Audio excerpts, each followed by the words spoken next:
Right. அ இப்ப start பண்ணுங்க நீங்க. ஓகே.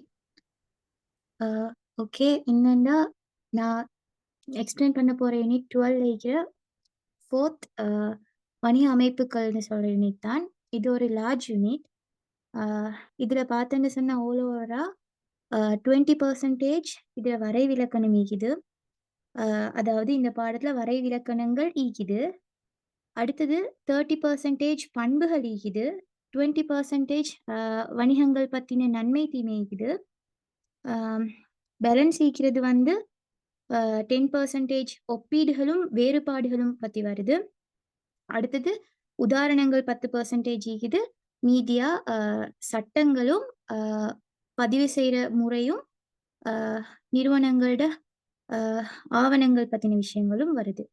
ஓகே. இப்ப யூனிட் உள்ளுக்கு போனோம்னு சொன்னா, அம் வணிக அமைப்புகள்னா என்னான்னு பார்க்கறதுக்கு நான் அமைப்புகள்னா என்னான்னு சொல்றேன்.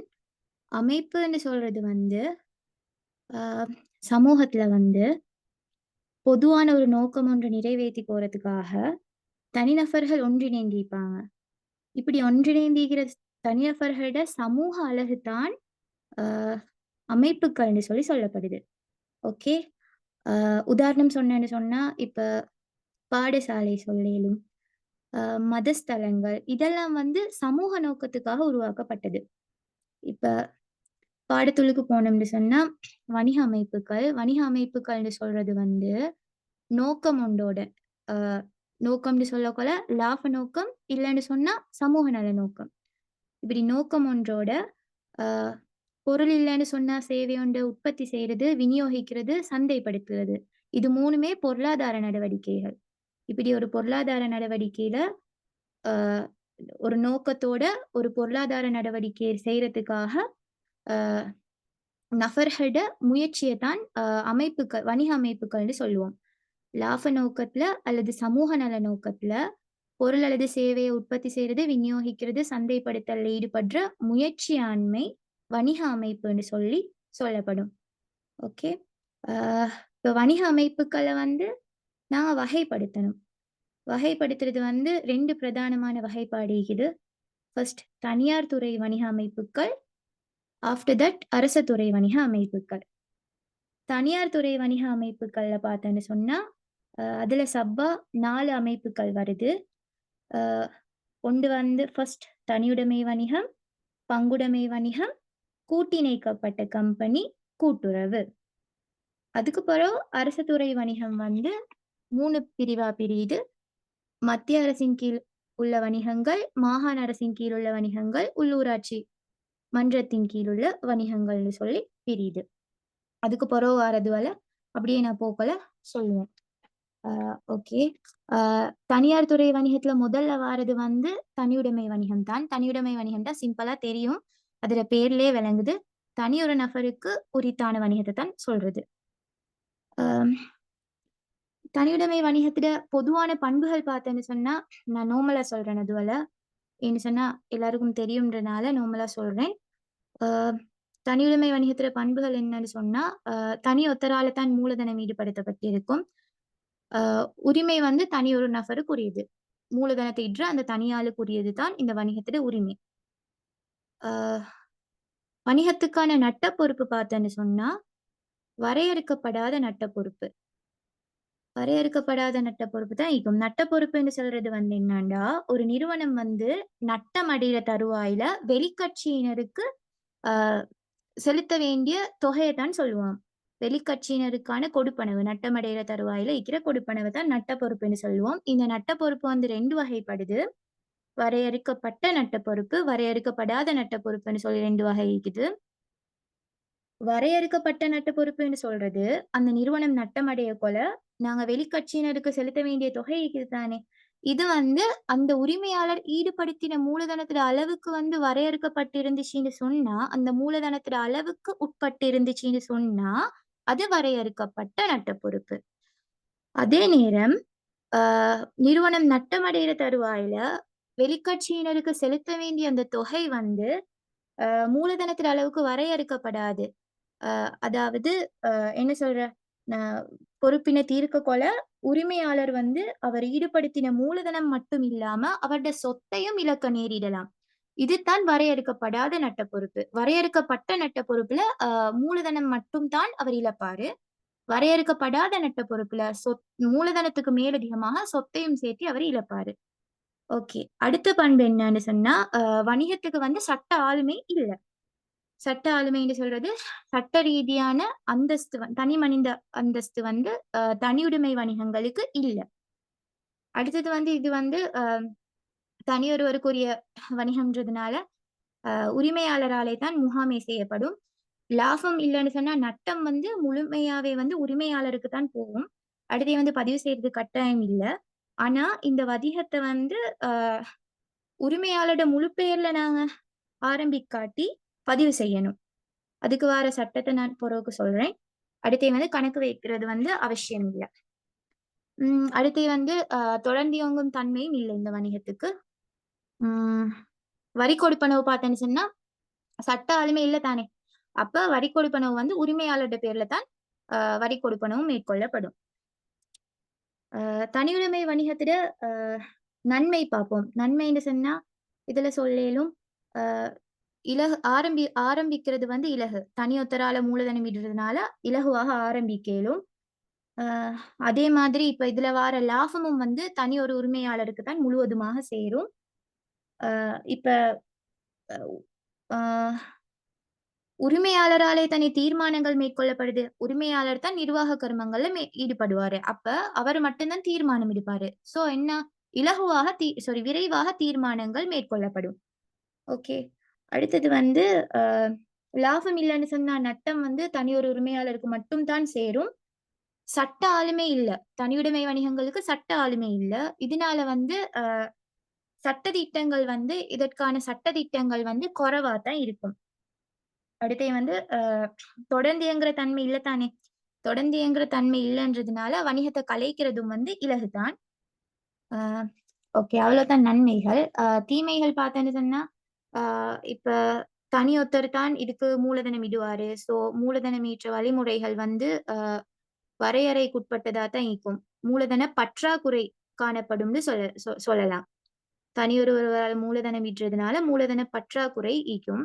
ஆ அடுத்தே வந்து வரையறுக்கப்படாத நட்ட பொறுப்பு ஈக்கிறத வந்து இதுல தீமையா சொல்லேலும். இதனால வந்து என்ன உரிமையாளர் வந்து அவருடைய மொத்த சொத்தையுமே இழக்கிறதுக்கான சந்தர்ப்பங்கள் ஏற்படலாம். அடுத்தது வந்து சட்ட ஆளுமை இல்ல தானே! அப்ப உரிமையாளருடைய பேர்ல தான் வணிக நடவடிக்கைகள் எல்லாத்தையும் செய்ய வேண்டியதா இருக்கும். நிறுவனத்திட பேர்ல வந்து கரு அ அ கருமங்கள மேற்கொள்ளலாம் ஈக்கும். வணிகத்திட கருமங்கள நிறுவனத்திட பேர்ல மேற்கொள்ளலாம். மாறாக உரிமையாளருடைய பேர்ல தான் எல்லா கருமங்களும் மேற்கொள்ளப்படும். அ அடுத்தே வந்து இப்ப உரிமையாளர் தானே முகாமை கருமங்களை மேற்கொள்றாரு. சோ அவர்ட்ட வந்து வேலை பளு வந்து இங்க கூடுதலா இருக்கும். அடுத்தது வந்து இப்ப நட்டம் வரும்னு சொன்னா, அந்த நட்டத்த வந்து தனி ஒரு உரிமையாளரால மட்டும் தான் பொறுப்பேற்க வேண்டிய நிலையும் வருது. அத வந்து எங்களுக்கு தீமையா சொல்ல இயலும். சட்ட ஆளுமைன்னு சொல்றது என்னான்னு சொல்றேன். சட்ட ஆளுமைன்னு சொல்றது வந்து ஒரு நிறுவனத்த சட்டத்துக்கு முன்னுக்கு தனிநபராக காட்டுறது தான் சட்ட ஆளுமை. சரியா? அப்ப இப்படி சட்ட ஆளுமை அந்த நிறுவனத்துக்கு வந்துருச்சுன்னு சொன்னா, அந்த நிறுவனம் வந்து எல்லா நடவடிக்கையுமே அந்த நிறுவனத்திட பேர்ல மேற்கொள்ள இயலும். ஆனா, தனியுடைமை வணிகங்களுக்கு சட்ட ஆளுமை இல்ல. சோ, அதிண்ட வணிக நிறுவனத்திட பேர்ல எந்த நடவடிக்கையையும் மேற்கொள்ள இயலா. ஓகே. அடுத்தது வந்து நான் சொன்னேன், தனியுடைமை வணிகத்த பதிவு செய்றதுக்கான சட்டம் பத்தி சொல்றேன்னு. அந்த சட்டம் என்னன்னு சொன்னா, பதிவு செய்றது அவசியம் இல்ல. பட் உரிமையாளர்ட முழு பேர்ல ஆரம்பிக்கப்படாத போது, தனியுடைமை வணிகத்த பதிவு செய்யணும். அதுக்கான சட்டம் வந்து 1918 6ஆம் இலக்க வணிக பெயர் பதிவு கட்டளை சட்டம். அதுக்கான படிமுறைகள் பத்தி சொல்றேன் நான். ஃபர்ஸ்ட் ஸ்டெப் வந்து, இப்ப நாங்க அ எந்த பிரதேசத்துல வணிகத்த ஆரம்பிக்க எதிர்பார்க்கிறோமோ, அந்த பிரதேச செயலாளர் காரியாலயத்துல வந்து வணிகத்த பதிவு செய்றதுக்கான ஒரு விண்ணப்ப படிவம் இருக்கும். அத நாங்க பெற்றுக்கொள்ளணும். அதுக்கு பிறகு வந்து நாங்க எந்த பிரதேசத்துல ஆரம்பிக்க எதிர்பார்க்கிறோமோ வணிகத்த, அந்த பிரதேசத்துல அ உரிய பிரதேசத்துல உரிய கிராம சேவகர் பிரிவில கிராம உத்தியோகத்தர்ட்ட தனியுடைமை வணிகத்தை பதிவு செய்யறதுக்கு நற்சான்றிதழ் இல்லைன்னு சொன்னா அறிக்கைன்னும் சொல்லிடும். அதை பெற்றுக்கொள்ளணும். அதுக்கு பிறகு 3வது ஸ்டெப்ல என்ன செய்யணும்னு சொன்னா, இப்ப நாங்க இந்த ஆவணங்கள் சமர்ப்பிக்கணும். ஆவணங்கள்னு சொல்லக்கொள்ள தனியுடைமை வணிகத்தை நாங்க பதிவு செய்யக்கொள்ள சமர்ப்பிக்கப்பட வேண்டிய ஆவணங்கள் 3 தான். ஒன்று வந்து பூர்த்தி செய்யப்பட்ட விண்ணப்ப படிவம். அடுத்து வந்து கிராம உத்தியோகத்தர்ட கிராம சேவகர்ட நற்சான்றிதழ் இல்லைன்னு சொன்ன அறிக்கை. மேலதிகமா வந்து பதிவு செய்யறதுக்கான கட்டணம். சரியா? இது 3யும் வந்து நாங்க சமர்ப்பிக்கணும். ஃபைனலா வந்து லாஸ்ட்டுக்கு என்ன வரும்னு சொன்னா, இந்த சமர்ப்பிக்கப்பட்ட விடயங்கள வந்து கிராம சாரி அ பிரதேச செயலாளர் வந்து பரிசீலனை செய்வாரு. பரிசீலனை செஞ்சு அ பதிவு செய்யறதுக்கான வணிகத்த பதிவு செய்யறதுக்கான சான்றிதழ அ குடுப்பாரு. வணிகருக்கு பெற்றுக்கொள்ள இயலும் இறுதியா. 4 ஸ்டெப் தான் ஈகிது. அ அடுத்தது வந்து இதுல அ ஆவணங்களும் சொன்னேன். அதையும் கொஞ்சம் பார்த்துக்கோறது நல்லது. தனியுடைமை பத்தின விஷயங்கள் எல்லாம் முடிஞ்சு 2வது அமைப்பாகிறது பங்குடைமை வணிகம். தனியார் துறை வணிக அமைப்புகள்ல 2வதா வாரது வந்து பங்குடைமை வணிகம். பங்குடைமை வணிகத்த இப்ப வரைவிலக்கணம் சொல்ல போகல, கட்டாயம் வந்து அந்த ஆண்ட மென்ஷன் பண்ணணும். பங்குடைமை வணிகத்துக்கான ஆண்ட வந்து மென்ஷன் பண்றது நல்லது. அப்படி அந்த வகையில சொல்ல போகல, அ பங்குடைமை வணிகம்னு சொன்னா என்ன? பங்குடைமை வணிகம்னு சொல்றது வந்து லாப நோக்கத்துல வந்து தனிநபர்கள் சேர்ந்து வணிகம் ஒன்று உருவாக்குறது தான் பங்குடைமை. அதை எப்படி சொல்றேன்னு சொன்னா, முறையா சொல்ல போகல 1890ஆம் ஆண்டு பங்குடைமை கட்டளை சட்டத்தின் கீழ் பங்குடைமை வரைவிலக்கணம் அப்படின்ட்டு லாபம் உழைக்கிற நோக்கத்துல வணிகம் ஒன்றை நடாத்தி செல்லும் தனிநபர்களுக்கு இடையில காணப்படுகின்ற தொடர்பை வந்து பங்குடைமை வணிகம்னு சொல்லுவோம். அ அடுத்தது வந்து பங்குடைமை வணிகத்தில பண்புகள் பார்க்கிறோம். பண்புகள் வந்து பார்த்தேன்னு சொன்னா, 5 பண்பு இருக்குது பங்குடைமை வணிகத்துக்கு. ஃபர்ஸ்ட் வந்து லாபம் உழைக்கிற நோக்கம். அதுதான் மெயின். லாப நோக்கம் தான் பங்குடைமையில ஈக்கும். அடுத்தே வந்து வணிக நடவடிக்கை ஒன்றா ஈக்கும். அப்படின்னு சொல்றது வணிக முயற்சின்றது முயற்சி ஒன்றா ஈக்கும். வணிக நடவடிக்கை ஒன்றா ஈக்கிறது. அடுத்து வந்து தனிநபர்கள் காணப்படுவாங்க. தனிநபர்கள்னு சொல்லக்கொள்ள ஆக குறைஞ்சது 2 பேர், கூடினது வந்து 20 பேர். 4வது பண்பா சொல்லலாம் வந்து அந்யோன்யமான இடைத்தொடர்பு. பங்காளர்களுக்கு இடையில அந்யோன்யமான இடைத்தொடர்பு காணப்படணும். இல்லன்னு சொன்னா பரஸ்பர முகவராண்மைன்னும் சொல்லியலும். அந்யோன்யமான இடைத்தொடர்புன்னு சொன்னா, ஒரு பங்காளர் மற்றொரு பங்காளருக்கு முகவராகவும், முதல்வராகவும் செயற்படுறது தான். முகவர் சொன்னா பங்காளர்களோட கடமை. முதல்வர்ன்னு சொன்னா பங்காளர்களோட உரிமை. முகவர் என்று சொல்லக்கொள்ள பங்காளரோட கடமை தானே. அப்ப ஒரு பங்காளர் இன்னொரு பங்காளருக்கு பங்குடைமை நடவடிக்கையில கட்டுப்படணும்ன்றது வந்து பங்காளர்களோட கடமை. அதனால தான் அத முகவர் என்று சொல்றோம். ஒரு பங்காளர் பங்குடைமை நடவடிக்கைகள்ல இன்னொரு பங்காளருக்கு கட்டுப்படணும். முதல்வர்ன்னு சொல்றது உரிமை தானே பங்காளர்களுக்கான. அப்ப ஒரு பங்காளர் இன்னொரு பங்காளருக்கு பங்குடைமை விடயங்கள கட்டுப்படுத்த இயலும். இன்னொரு ஒரு பங்காளர் பங்குடைமை விடயங்கள்ல மற்ற பங்காளர்கள கட்டுப்படுத்த முடியும். இது வந்து முதல்வரோட தொழிற்பாடு. கடைசியா இருக்கிற பண்பு தான் ஒப்பந்தம் ஒன்று கொண்டிருக்கணும்ன்றது. சரியா? ஆ ஓகே. பங்குடைமை ஒப்பந்தம்னு சொல்றது வந்து பங்குடைமையிட வந்து ஆவணம் வந்து பங்குடைமை ஒப்பந்தம் தான். பங்குடைமை ஒப்பந்தத்த பத்தி சொல்றேன்னு சொன்னா, பங்குடைமை ஒன்று ஆரம்பித்து நடாத்தி செல்றதுக்கு பங்காளர்களுக்கு இடையில ஏற்படுத்திக்கோர ஒரு உடன்பாடு தான் பங்குடைமை ஒப்பந்தம்னு சொல்லப்படுது. பங்குடைமை ஒப்பந்தத்த வந்து நாங்க 3 வழிமுறைகள்ல உருவாக்கிக் கொள்ள இயலும். வாய்மொழி மூலம், எழுத்து மூலம், நடத்தை மூலம்னு சொல்லி 3 வழிமுறைகள்ல பங்குடைமை ஒப்பந்தம் உருவாக்கப்படுது. ஆனாலும் அ பங்குடைமை வந்து ஒப்பந்தம் வந்து எப்ப உறுதியானதா மாறும்னு சொன்னா, எழுத்து மூலமாக அது படும்போது மட்டும் தான் அது உறுதியான பங்குடைமை ஒப்பந்தமா மாறும். அப்ப அத எங்களுக்கு சொல்லலாம் பங்குடைமை உறுதின்னு சொல்லலாம். இல்லன்னு சொன்னா சட்டையாப்பு. பங்காளர்களுக்கு இடையில ஏற்படுத்திக் ஒரு ஒப்பந்தம் வந்து எழுத்து மூலமானதான ஒப்பந்தமா இருக்கும்னு சொன்னா, அது பங்குடைமை உறுதி இல்லன்னு சொன்னா, பங்குடைமை சட்டையாப்புன்னு சொல்லி சொல்லப்படுது. ஆ இதுல ஒரு விஷயம் தான். அ 1840 7ஆம் இலக்க மோசடி தவிர்ப்பு கட்டளை சட்டம் சொல்றாங்க. ரூ.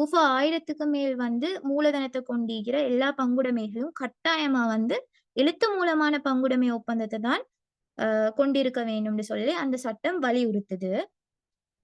ம். அடுத்தது வந்து இப்ப ஏன் எழுத்து மூலமான பங்குடைமை ஒப்பந்தம் நீக்கணும்னு சொல்லி பார்த்தேன்னு சொன்னா, எழுத்து மூலமான பங்குடைமை முக்கியத்துவம் உடையதாயிக்கிறதுக்கான காரணங்கள் வந்து 2 ஈது. ஒன்று வந்து இப்ப எழுத்து மூலமான ஒப்பந்தம் ஈனன்னு சொன்னா, வணிக கருமங்கள வந்து நடத்தி கொண்டு போறது இலகுவா இருக்கும். ஏன்னு சொன்னா முரண்பாடுகள் குறையும். அப்ப அந்த நேரத்துல வந்து ஸ்மூத்தா நடத்தி கொண்டு போயிரும். அடுத்தது வந்து 2வது பங்காளர்களுக்கு இடையில கருத்து முரண்பாடுகள், பிரச்சினைகள் இப்படி ஏற்படக்கொல பங்குடைமை ஒப்பந்தம் ஈந்துச்சுன்னு சொன்னா, அத சால்வ் பண்றதுக்கு வந்து லேசியா ஈக்கும். அப்ப இந்த 2 காரணமும் தான் பங்குடைமை எழுத்து மூலமான பங்குடைமை ஒப்பந்தத்தில முக்கியத்துவத்த சொல்லுது. ஓகே தானே?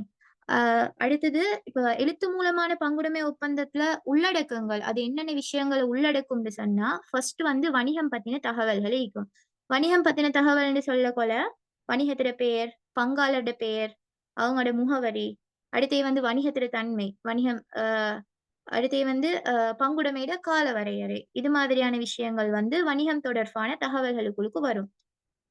அடுத்தது 2வதா வந்து அ மூலதனமிடல் தொடர்பான விவரம். எப்படி மூலதன வரையறை அப்படின்னு சொல்லி அந்த விஷயங்கள் வந்து காட்டப்பட்டிருக்கும். அடுத்தது வந்து லாப நட்ட பகிர்வு முறைகள். எப்படி பகிர்ந்து கோராங்க, வார லாபத்த பங்காளர்களுக்கு இடையில பகிர்ற முறை தொடர்பான விவரம் இருக்கும். அதுக்கு பிறகு வந்து பங்குடைமையிட நோக்கம், அ எந்த நோக்கத்துல பங்காளர்கள் செயற்படுறாங்கன்றது விஷயம் இருக்கும். அடுத்தது வந்து பற்று. ஒரு பங்காளர் எவ்வளோ பற்றேலும், அது தொடர்பான வரையறைகள் இருக்கும். அடுத்தது வந்து மூலதன வட்டி, வட்டி தொடர்பான விவரங்கள் இருக்கும். அடுத்தது வந்து பங்குடைமை வணிகத்த கலைக்க கொல நாங்க பின்பற்ற வேண்டிய நடவடிக்கைகள் பத்தின விஷயங்கள் இருக்கும். அடுத்து மேலதிக மூலதனம் இட்டுன்னு சொன்னா, அது தொடர்பான நிபந்தனைகள். அடுத்தது வந்து, இப்ப புதிய ஒரு பங்காளர இணைத்துக் கொள்ள, இல்லன்னு சொன்னா இப்ப நடைமுறையில இருக்கிற ஒரு பங்காளர் விலகி செல்றார்ன்னு சொன்னா, இல்லன்னு சொன்னா ஒரு பங்காளர் இறக்குறாரு. இந்த டைம்ல என்ன செய்யணும்னு சொல்ற விஷயங்களும் இருக்கும். ம் இப்ப இன்கேஸ் ஒரு பங்குடைமை வணிகம் வந்து, இப்டி எழுத்து மூலமான ஒரு பங்குடைமை ஒப்பந்தத்த கொண்டில்லாட்டியோ, இல்லன்னு சொன்னா, அப்படி ஒரு எழுத்து மூலமான ஒப்பந்தம் இருந்தும், பங்குடைமையில சொல்லப்படாத ஒரு விஷயத்துக்கான முரண்பாடு ஒன்று ஏற்படுதுன்னு சொன்னா, அடுத்தது என்ன செய்யணும்? அப்படின்னு சொல்றது தான் 1890ஆம் ஆண்டு பங்குடைமை கட்டளை சட்டத்தில் 24ஆம் பிரிவு. பங்குடைமை ஒப்பந்தம் ஒன்று இல்லன்னு சொன்னா இருந்தும், அந்த ஒப்பந்தத்துல சொல்லாத ஒரு விஷயத்துக்கான பிரச்சனையே ஏற்படக்கொள்ள தான் 24ஆம் பிரிவு வந்து பயன்படுத்தப்படும். அப்படி அந்த 24ஆம் பிரிவுல என்ன விஷயங்கள் சொல்றாங்கன்னு சொன்னா, 10 விஷயங்கள் சொல்றாங்க. பங்குடைமையில மேற்கொள்ள வேண்டிய விடயங்கள். என்னன்னு சொன்னா, இப்ப பங்குடைமையில உழைக்கிற லாபத்த வந்து அந்த பங்காளர்களுக்கு இடையில வந்து சமமா தான் அவங்க பகிர்ந்து கொள்ளணும். அ அதே மாதிரி இப்ப பங்குடைமைய கலைக்கிறாங்கன்னு சொன்னா, அதுல மூலதனம் ஈக்குதானே, அந்த மூலதனத்தையும் வந்து சமமாகத்தான் பகிர்ந்து கொள்ளணும் பங்காளர்களுக்கு இடையில. இப்ப வணிகத்துக்கு வந்து யாரு சரி ஒரு பங்காளர் வந்து தனிப்பட்ட முறையில என்ன சரி செலவு செஞ்சிருப்பார்ன்னு சொன்னா, அந்த செலவ வந்து பங்குடைமை அந்த வணிகருக்கு வந்து மீள் கொடுப்பனவு செய்யணும். சரி. அடுத்தது வந்து அ அ இப்ப மூலதனத்துக்கு மேலதிகமாக வழங்கப்படுகின்ற தொகைகளுக்கு வருடாந்தம் வந்து 5% குறையாத வட்டிய வந்து பங்காளர்களுக்கு கட்டாயம் வழங்கணும். மூலதனத்துக்கு மேலதிகமான்னு சொன்னா சில நேரம் கடன் வழங்கியிருப்பாங்க. அந்த அமௌண்ட்டுக்கு நாங்க வந்து வட்டி குடுக்கணும். அந்த வட்டி பார்த்தேன்னு சொன்னா, வருடாந்தம் குறைந்தது 5% குறையாம இருக்கணும்னு சொல்றாங்க. அ அடுத்தது வந்து இப்ப பங்காளர்கள்ட்ட வந்து மூலதனத்துக்கு வட்டி குடுக்க இயலா. பங்குடைமை ஒப்பந்தம் இல்லன்னு சொன்னாலும், அந்த மூலதனத்துக்கு வந்து வட்டி குடுக்க இயலா. அதே மாதிரி இவங்க வந்து பங்குடைமை நடவடிக்கைகள்ல வந்து எல்லா பங்காளர்களும் பங்கு பற்றுவாங்க தானே! அந்த பங்குடைமை நடவடிக்கைகளுக்கு இவங்களுக்கு வேறையா சம்பளம் குடுக்க இயலா. ஓகே. மூலதன வட்டியும் குடுக்க இயலா, சம்பளம் குடுக்கவும் இயலா. ம். வேற அ இப்படி ஒண்ணு இருக்குது. இதையும் சொல்லலும். இப்ப வந்து முகாமை கருமங்கள்ல எல்லா உரிமை சாரி எல்லா பங்காளர்களுக்கும் பங்கு பற்ற இயலும். அ அத சொல்லேலும். அடுத்தது வந்து இப்ப ஒரு பங்காளர வந்து சேர்த்துக் கொள்ளணும்னு நினைக்கிறேன்னு சொன்னா, எல்லா பங்காளர்களும் இணங்கணும். எல்லா பங்காளர்களுடைய இணக்கப்பாட்டோட தான் புதுசா ஒருத்தர வந்து சேர்த்துக் கொள்ள இயலும். தனியொருவருட விருப்பப்படி இங்க ஒண்ணும் செய்ய இயலா. அ அடுத்தது வந்து இப்ப வணிகம் பத்தி என்ன சரி ஒரு பிரச்சனை வருதுன்னு சொன்னா, பங்குடைமை பத்தி என்ன சரி ஒரு பிரச்சனை வரக்கொல, அந்த பிரச்சனைய தீர்க்கிறதுக்கு வந்து வாக்குரிமை அடிப்படை அவங்களுக்கு பயன்படுத்த இயலும். அ கூட வாக்குரிமை ஈக்கிற தீர்வின் அடிப்படையில அவங்க வந்து அந்த பிரச்சனைய தீர்த்துக் கொள்ளுவாங்க. அதே நேரம் இப்ப பங்குடைமையில வந்து என்ன சரி ஒரு மாற்றத்த செய்யணும்னு சொன்னா, எல்லா பங்காளர்கள்டையும் விருப்பம் ஈக்கோணும். எல்லா பங்காளர்களுடைய இணக்கப்பாட்டோட தான் எந்த ஒரு விஷயத்த செய்றேன்டாலும் செய்யணும். லாஸ்ட்டா வருது கணக்கேடுகள் இயக்கித்தானே, அந்த கணக்கேடுகள வந்து பிரதம காரியாலயத்துல தான் அவங்க பேணி வரணும். அந்த கணக்கேடுகள வந்து எந்த பங்குதாரர்களும், எல்லா பங்குதாரர்களும் எப்ப வேண்டாலும் பரிசீலனை செய்ய இயலும். அதுல பிரதி ஒன்றையும் எடுத்துக்கொள்ள இயலும். ஓகே. இந்த 10 விஷயம் தான் 24ஆம் பிரிவுல வந்து சொல்லப்பட்டிருக்குது. அடுத்தது வந்து அ பங்குடைமை வணிகத்த அ பதிவு செய்றது. பதிவு செய்றது எப்படின்னு சொன்னா, தனியுடைமை வணிகத்த போலயே தான், அதே மாதிரி தான் 4 ஸ்டெப்ஸ்ல பதிவு செய்ற. இங்க வந்து எக்ஸ்ட்ராவா ஒரு ஆவணம் வரும். என்னன்னு சொன்னா 4 ஆவணம். அங்க 3 ஆவணம் தான் பயன்படுது. இங்க 4 ஆவணம். அ இங்க 4வது ஆவணம் எங்கன்னு சொன்னா, பங்குடைமை ஒப்பந்தம். எழுத்து மூலமான பங்குடைமை ஒப்பந்தம். அத பங்குடைமை உறுதின்னு சொல்லியும் சொல்லிடும். அங்க உள்ளடக்கிய விடயங்களே தான் விண்ணப்ப படிவம், கிராம சேவகரோட அறிக்கை, அடுத்தது வந்து பங்குடைமை ஒப்பந்தம், பதிவுக்குரிய கட்டணம். அந்த ஸ்டெப்ஸ்லயே வந்து இது மட்டும் மேலதிகமா ஒரு ஆவணம் கூடும். அ இப்ப பங்குடைமையில நிர்வாக ஆவணம் வந்து பங்குடைமை ஒப்பந்தம். தனியுடைமைக்கு வந்து நிர்வாக ஆவணம் இல்ல. சரியா? ம். சரி. அடுத்தது வந்து பங்குடைமைக்குன்னு சொல்லி பொதுவான வணிக பண்புகள் இருக்குது. அதுல வந்து சொல்லேலும் அந்த 2 தொடக்கம் 20 வரை பங்காளர்கள் ஈப்பாங்க. அந்த 2 தொடக்கம் 20 வரையான பங்காளர்களுக்கு தான் பங்குடைமை உரிமையா ஈக்கும். அ பங்காளர்களால பங்குடைமை கருமங்கள் முகாமை செய்யப்படும். அடுத்தே வந்து சட்ட ரீதியான அந்தஸ்து இல்ல. தனியுடைமையிட பண்புகளே தான் இதுக்கும் வரும். கணக்கு வைக்கிறதும் கட்டாயம் இல்ல. பதிவு செய்றது கட்டாயம் இல்ல. தொடர்ந்து இயங்குற தன்மை இல்ல. வரி கொடுப்பனவும் வந்து சட்ட ஆளுமை இல்ல தானே! அதனால வந்து பங்காளர்களோட பேர்ல தான் மேற்கொள்ளப்படும். அப்படி விஷயங்கள தனியுடைமைக்கு வார விஷயங்களே இதுக்கு பங்குடைமையிட வணிகத்தில பொது பண்புகளா சொல்ல இயலும். அடுத்தது வந்து தனியுடைமையோட ஒப்பிடக்கொள்ள பங்குடைமையிட வந்து நன்மை, தீமைகள பார்த்தேன்னு சொன்னா, ம் நன்மைகள் சொல்றேன். இப்ப வந்து பங்குடைமையில 1க்கு மேற்பட்ட பங்காளர்கள் இருப்பாங்க தானே! அப்போ ஒப்பீட்டளவுல வந்து தனியுடைமையை விட அதிக அளவான மூலதனம் காணப்படும். நாங்க எப்பவுமே வேறுபாடு சொல்லக்கொள்ள இந்த யூனிட்க்கும் தான் ஒப்பீட்டளவில் என்று சொல்ற அந்த வேர்ட யூஸ் பண்றது வந்து அ மச் பெட்டர். அந்த ஒப்பீட்டளவில்ன்ற வேர்ட வந்து நாங்க மென்ஷன் பண்றது தான் மிச்சமே நல்ல. அப்ப இதுல வந்து நன்மை, தீமை ஒப்பீடு செய்ய சொல்ல போகல எல்லாத்துக்குமே ஒப்பீட்டளவில்ன்ற அந்த வேர்ட யூஸ் பண்ணுங்க. அப்ப நன்மையா சொல்லலாம். ஒப்பீட்டளவுல வந்து 1க்கு மேற்பட்ட பங்காளர்கள் இருக்கிறதுனால, அதிக அளவு மூலதனத்தை திரட்டிக் கொள்ள இயலும். அ அடுத்தது வந்து இப்ப பங்குடைமையில வந்து நட்டம் ஏற்படுதுன்னு வைப்போமே. அப்ப அந்த நட்டம் வந்து தனியொரு பங்காளருக்கானது இல்ல. பங்காளர்கள் எல்லாருமே அந்த நட்டத்த வந்து பகிர்ந்து கொள்ளுவாங்க. அப்ப எப்படி சொல்ல இயலும்? அ அதிக பங்காளர்கள் காணப்படுறதுனால, ஒப்பீட்டளவில் தனியொருவருக்கான நட்ட பங்கு வந்து குறைவா ஈக்கும். அப்படி சொல்ல இயலும். அடுத்து வந்து அதிக பங்காளர்கள் ஈக்கிறாங்க தானே! அதனால இலகுவாக கலைக்க இயலும். அப்படின்னு சொல்றது வந்து, இப்ப பொறுப்புக்கள் தீர்க்கப்பட்டா தான் பங்குடைமைய நாங்க கலைக்கணும். அப்ப அதிக பங்காளர்கள் ஈக்க போகல, லேசா வந்து அந்த பொறுப்புக்கள தீர்க்க இயலும். பெரிய ஒரு அமௌண்ட் வந்தாலும் ஒவ்வொருத்தராலயும் அவங்களோட பங்களிப்பிடப்பட்டு, பொறுப்பு தீர்க்கப்பட்டு, தனியுடைமைய விட இலகுவாக பங்குடைமைய கலைச்சுக் கொள்ள இயலும். அ அடுத்தது வந்து முகாமை வந்து எல்லா பங்காளர்களாலயும் மேற்கொள்றாங்க தானே! அப்போ ஒப்பீட்டளவுல தனியொரு பங்காளருக்கான வேலை பளு குறைவு. அடுத்தது வந்து அதே மாதிரி தீர்மானங்கள் எடுக்கக்கொள்ள வந்து எல்லா பங்காளர்களும் கலந்து ஆலோசித்து தீர்மானங்கள செய்றதால, ஒப்பீட்டளவுல வந்து சரியான தீர்மானங்கள் எடுக்கிறதுக்கான வாய்ப்புகள் அதிகம். தனியொத்தரால எடுக்கிற தீர்மானத்த விட எல்லாரும் கலந்து ஆலோசித்து ஒரு தீர்மானம் மேற்கொள்ளக்கொள்ள, அது வந்து பெரும்பாலும் சரியான தீர்மானமா தான் இருக்கும். அ வேற என்ன சொல்லலாம்? அ அடுத்தே வந்து அ 1க்கும் மேற்பட்ட பங்காளர்கள் ஈக்கிறதுனால, அ பல்வேறு திறன்கள் ஈக்கும். பல்திறன்கள் ஈக்கும் அந்த பங்குடைமையில. இதனால பல்வேறு பங்காளர்கள்ட்டிருந்தும் பல்திறன்கள் காணப்படுறதுனால, அவங்களோட நோக்கங்கள வந்து இலகுவாக அடைஞ்சு கொள்ள இயலும். பங்குடைமையோட நோக்கத்த ஒப்பீட்டளவுல வந்து அ இலகுவாக அடைஞ்சு கொள்ளலும். அந்த லாப நோக்கத்த தனியுடைமையை விட அவங்க எதிர்பார்க்கிற லாபத்த அ ஒப்பீட்டளவுல கூடுதலா அடைஞ்சு கொள்ள இயலும். அத சொல்ல இயலும். அடுத்தது வந்து இப்ப தனியுடைமைக்கும் சரி, பங்குடைமைக்குமே சரி, அ என்னது அ தொடர்ந்து இயங்குற தன்மை இல்ல. ஆனாலும் கூட ஒப்பீட்டளவுல நாங்க சொல்ல போகல, தனியுடைமையை விட பங்குடைமைக்கு வந்து ஆயுட்காலம் அதிகம் தான்.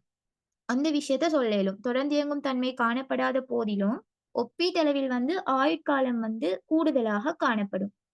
ஓகே. இப்ப தீமைகள் பார்த்தோம்னு சொன்னா, இப்ப இதே வந்து ஒப்பீட்டளவில்ன்ற வேர்ட வச்சு தான் சொல்லணும். சரியா? இப்ப தீமைகள் பார்த்தோம்னு சொன்னா, இப்ப அதிகமான பங்காளர்கள் இருக்கிறாங்க தானே! அப்ப ஒப்பீட்டளவுல வந்து பங்காளர்களுக்கு இடையில கருத்து முரண்பாடுகள் இடம்பெறுறது அதிகம். தனியுடைமையில வந்து தனியொருவருடைய விருப்பப்படி அவர் வணிகத்த நடத்திக் கொண்டு போயிலும். ஆனா இங்க அப்படி இல்ல. எல்லா பங்காளர்களுடைய இணக்கப்பாடு தேவை. சோ முரண்பாடுகள் இடம்பெறுறது கூடுதலா இருக்கும்.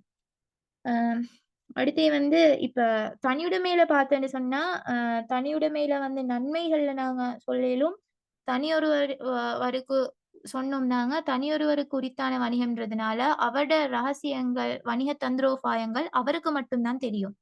அப்ப அது ரகசியத்தன்மை அங்க தனியுடைமையில பாதுகாக்கப்படும். ஆனா பங்குடைமையில இங்க அப்படி ஒரு விஷயம் இல்லை. ஏன்னு சொன்னா பங்காளர்கள் எல்லாரும் பங்குடைமை நடவடிக்கைகள்ல பங்கேற்பாங்க.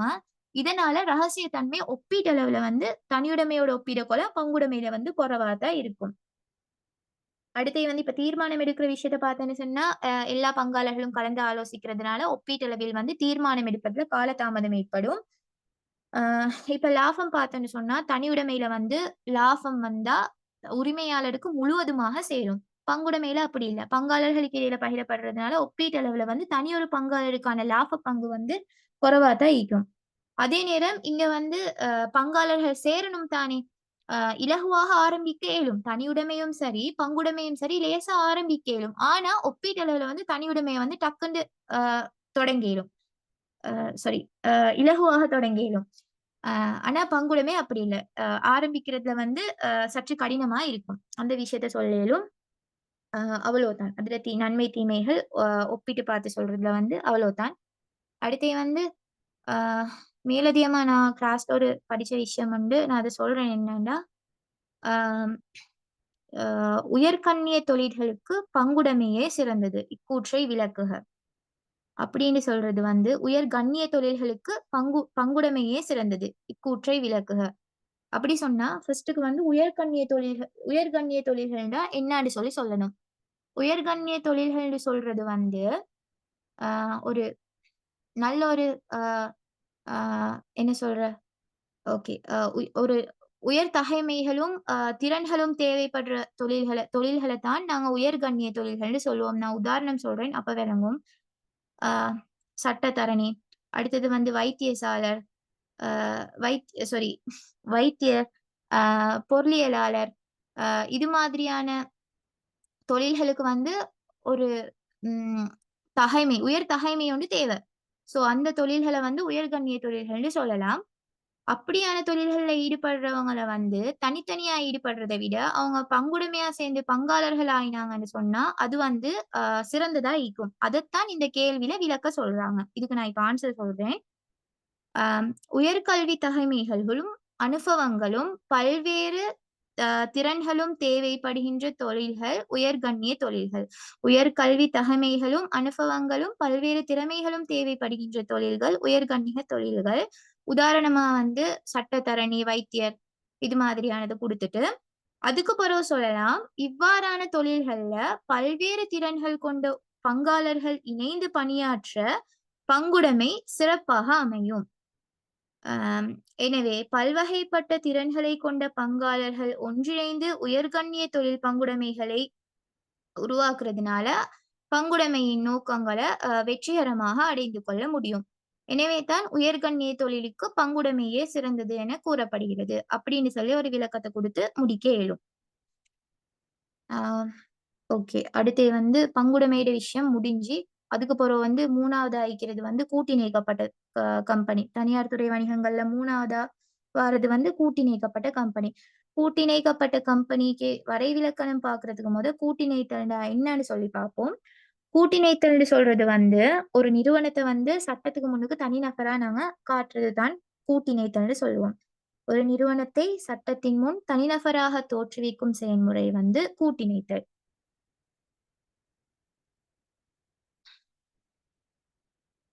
ஆ ஓகே. இப்ப கூட்டிணைக்கப்பட்ட கம்பெனின்னா என்னான்னு பார்ப்போம்.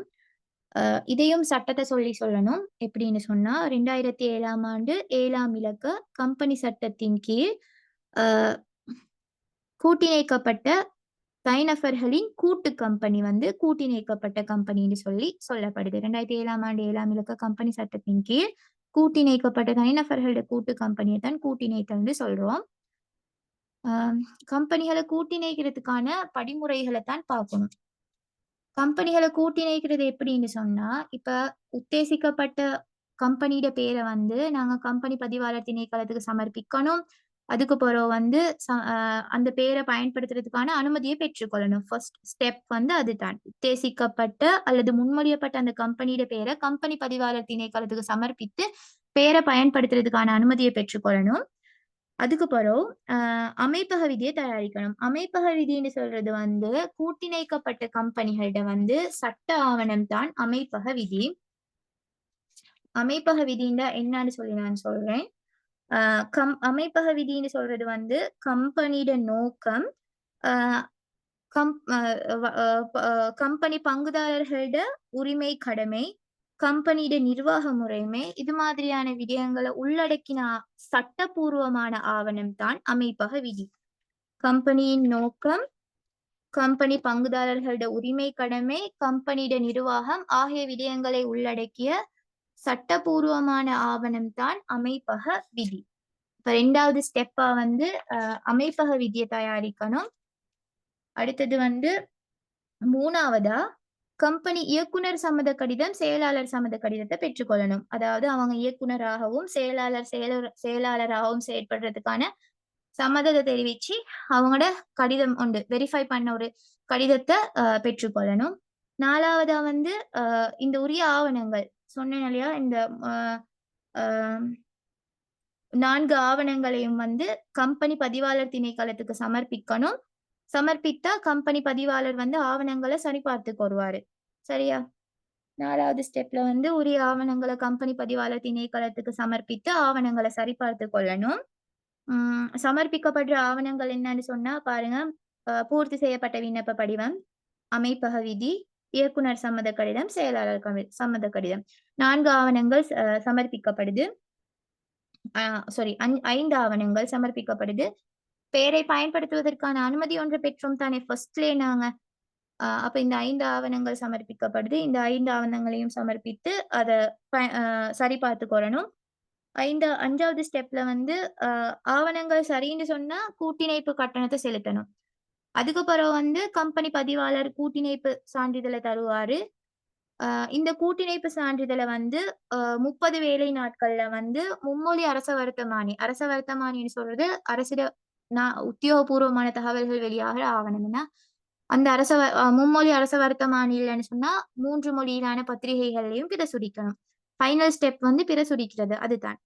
இந்த கூட்டிணைப்பு சான்றிதழ கிடைச்ச பிறகு தான் அந்த வணிகங்களுக்கு வந்து வணிக நடவடிக்கைய தொடங்கிடும். அதுக்கு வணிக கருமங்கள்ல ஈடுபட இயலாம். 7 ஸ்டெப் இருக்குது. கம்பெனிகள கூட்டிணைக்கிறதுக்கான படிமுறைகள் 7. அ கூட்டிணைக்கிறதுக்கு வந்து சமர்ப்பிக்கிற ஆவணங்கள் வந்து 5 இருக்குது. ஓகேயா?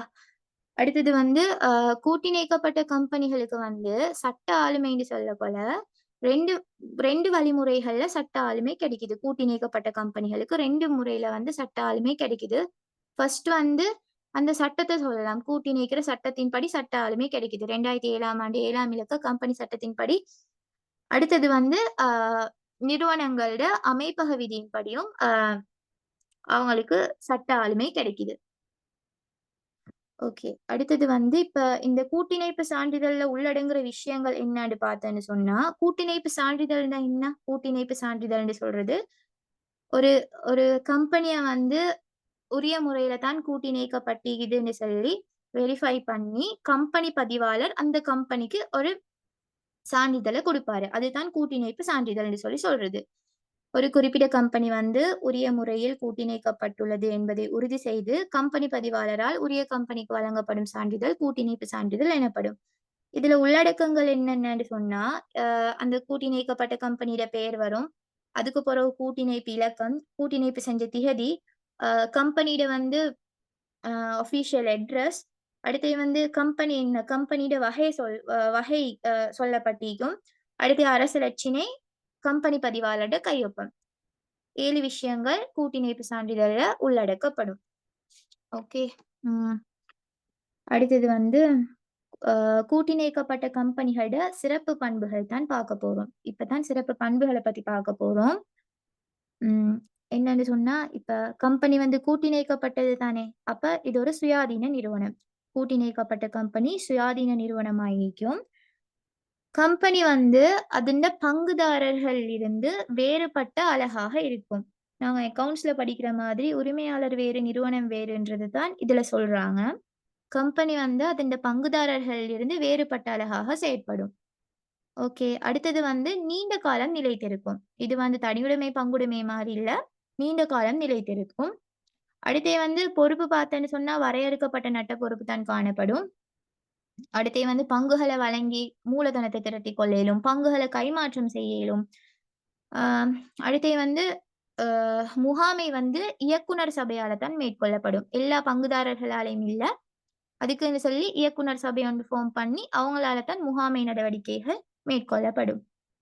ஓகே. இப்ப கூட்டிணைக்கப்பட்ட கம்பெனிகள வந்து வகைப்படுத்துறோம்.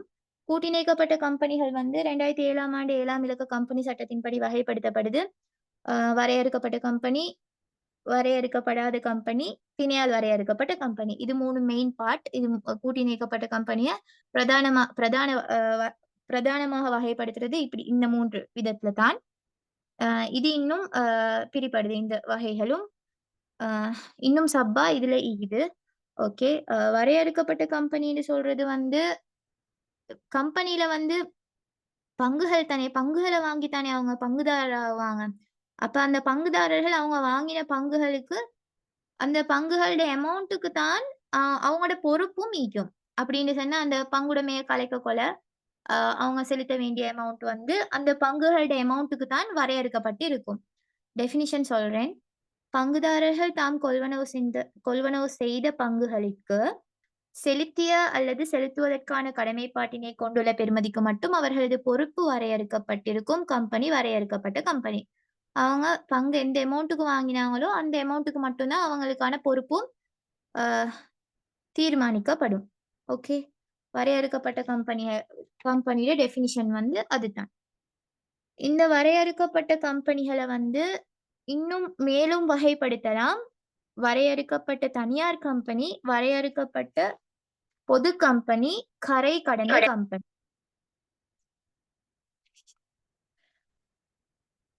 வரையறுக்கப்பட்ட தனியார் கம்பெனின்னு சொல்றது, பங்குகள் இல்லன்னு சொன்னா பிணை பத்திரங்கள். பிணை பத்திரங்கள்னு சொல்றது தொகுதி கடன்கள, அதாவது கடன் வாங்குறதுக்காக நாங்க வெளியிடுற ஆவணம். பங்குகள இல்லன்னு சொன்னா பிணை பத்திரங்கள நாங்க பகிரங்கமா பொதுமக்களுக்கு வழங்க அனுமதி இல்ல எங்களுக்கு. வரையறுக்கப்பட்ட தனியார் கம்பெனில பங்குகள வந்து பகிரங்கமா வழங்க இயலா பொதுமக்களுக்கு. ஓகேவா? அ இதோட டெஃபினிஷன் பங்குகளையோ, வேறு பிணை பத்திரங்களையோ பகிரங்கமாக வழங்குவதற்கான அனுமதி இல்லாத, குறைந்த பங்குதாரர் எண்ணிக்கை 1னையும், உச்ச பங்குதாரர் எண்ணிக்கை 50னையும் கொண்டு காணப்படும் கம்பெனி தான் வரையறுக்கப்பட்ட தனியார் கம்பெனி. இதுல டெஃபினிஷன வச்சே இதுல பண்புகள எங்களுக்கு சொல்லிட இயலும். அந்த டெஃபினிஷன வச்சே இதுல பண்புகள எங்களுக்கு சொல்ல இயலும். பண்புகள் தான் டெஃபினிஷனா ஈக்கிது. சரி. அப்ப இதுல பண்புகள வந்து சொன்னா சொல்லேலும். இதுல பங்குதாரர் வந்து குறைஞ்ச பங்குதாரர் 1ம், உச்ச பங்குதாரர் எண்ணிக்கை 50ம் ஈக்குது. இந்த உச்ச பங்குதாரர் எண்ணிக்கைன்னு சொல்லக்கொள்ள வந்து கம்பெனியில இருக்கிற ஊழியர்களும் பங்குதாரரா ஈப்பாங்க சில நேரம். பங்குகள கொள்வனவு செஞ்சு. அவங்கள இன்க்ளூட் பண்ணேலா. அவங்கள இல்லாத பங்குதாரர்கள், ஊழியர் அல்லாத பங்குதாரர்கள் உச்ச அளவுல வந்து 50 பேரும் ஈக்கேலும். வரையறுக்கப்பட்ட தனியார் கம்பெனில. அடுத்து வந்து இப்ப ஆக குறைஞ்ச இயக்குனர் வந்து ஒருத்தர் தான். அடுத்து வந்து கம்பெனியோட பங்குகள பொதுமக்களுக்கு பகிரங்கமா வழங்க இயலா. இப்ப உழைக்கப்பட்ட லாபத்த பகிர்ந்தளிக்க கொல, கடன் மீள செலுத்தும் பரிசோதனை இடம்பெறாது. கடன் மீள செலுத்தும் பரிசோதனைன்னு சொல்றது, ஒரு கம்பெனிய நாங்க கலைக்கக்கொல, ஒரு கம்பெனிய கலைக்கும்போது, அந்த கம்பெனியுடைய பொறுப்புகள தீர்க்கிற அளவுக்கு அந்த கம்பெனிகளுக்கு சொத்து ஈக்கணும். அதுதான் அ சொத்து ஈக்கணும். அப்பதான் அந்த கம்பெனிய கலைக்க இயலும். அந்த அளவுக்கு சொத்து ஈக்குதான்னு சொல்லி பரிசீலனை செய்றது தான் கடன் தீர்க்கும் ஆற்றல் பரிசோதனை. வரையறுக்கப்பட்ட கம்பெனிகள்ல வந்து இந்த பரிசோதனை இடம்பெறாது. இந்த பரிசோதனை இல்லாம அவங்க லாபத்த பகிர்ந்து குடுத்துருவாங்க. அதத்தான் சொல்றது கடன் தீர்க்கும் ஆற்றல் தொடர்பான பரிசோதனையின்றி பங்குதாரர்களுக்கு வந்து அ இணக்கப்பாட்டோட பங்குதாரர்களுடைய இணக்கப்பாட்டோட பங்கு லாபம் பகிர்ந்தளிக்கப்படும். ஓகே. அ அடுத்தது வந்து வரையறுக்கப்பட்ட தனியார் கம்பெனிகளோட பேரோட பிவிடின்னு சொல்றது பிரைவேட் தனியார் என்று சொல்ற பேர் பதம் வந்து காணப்படும். கம்பெனியோட பேரோட தனியார் எனும் பதமும் காணப்படும். அ அடுத்தது வந்து இந்த சொல்லேலும் இந்த இந்த கம்பெனிகளுக்கு வந்து பங்கு சந்தை நடவடிக்கையில ஈடுபட இயலா. சரியா?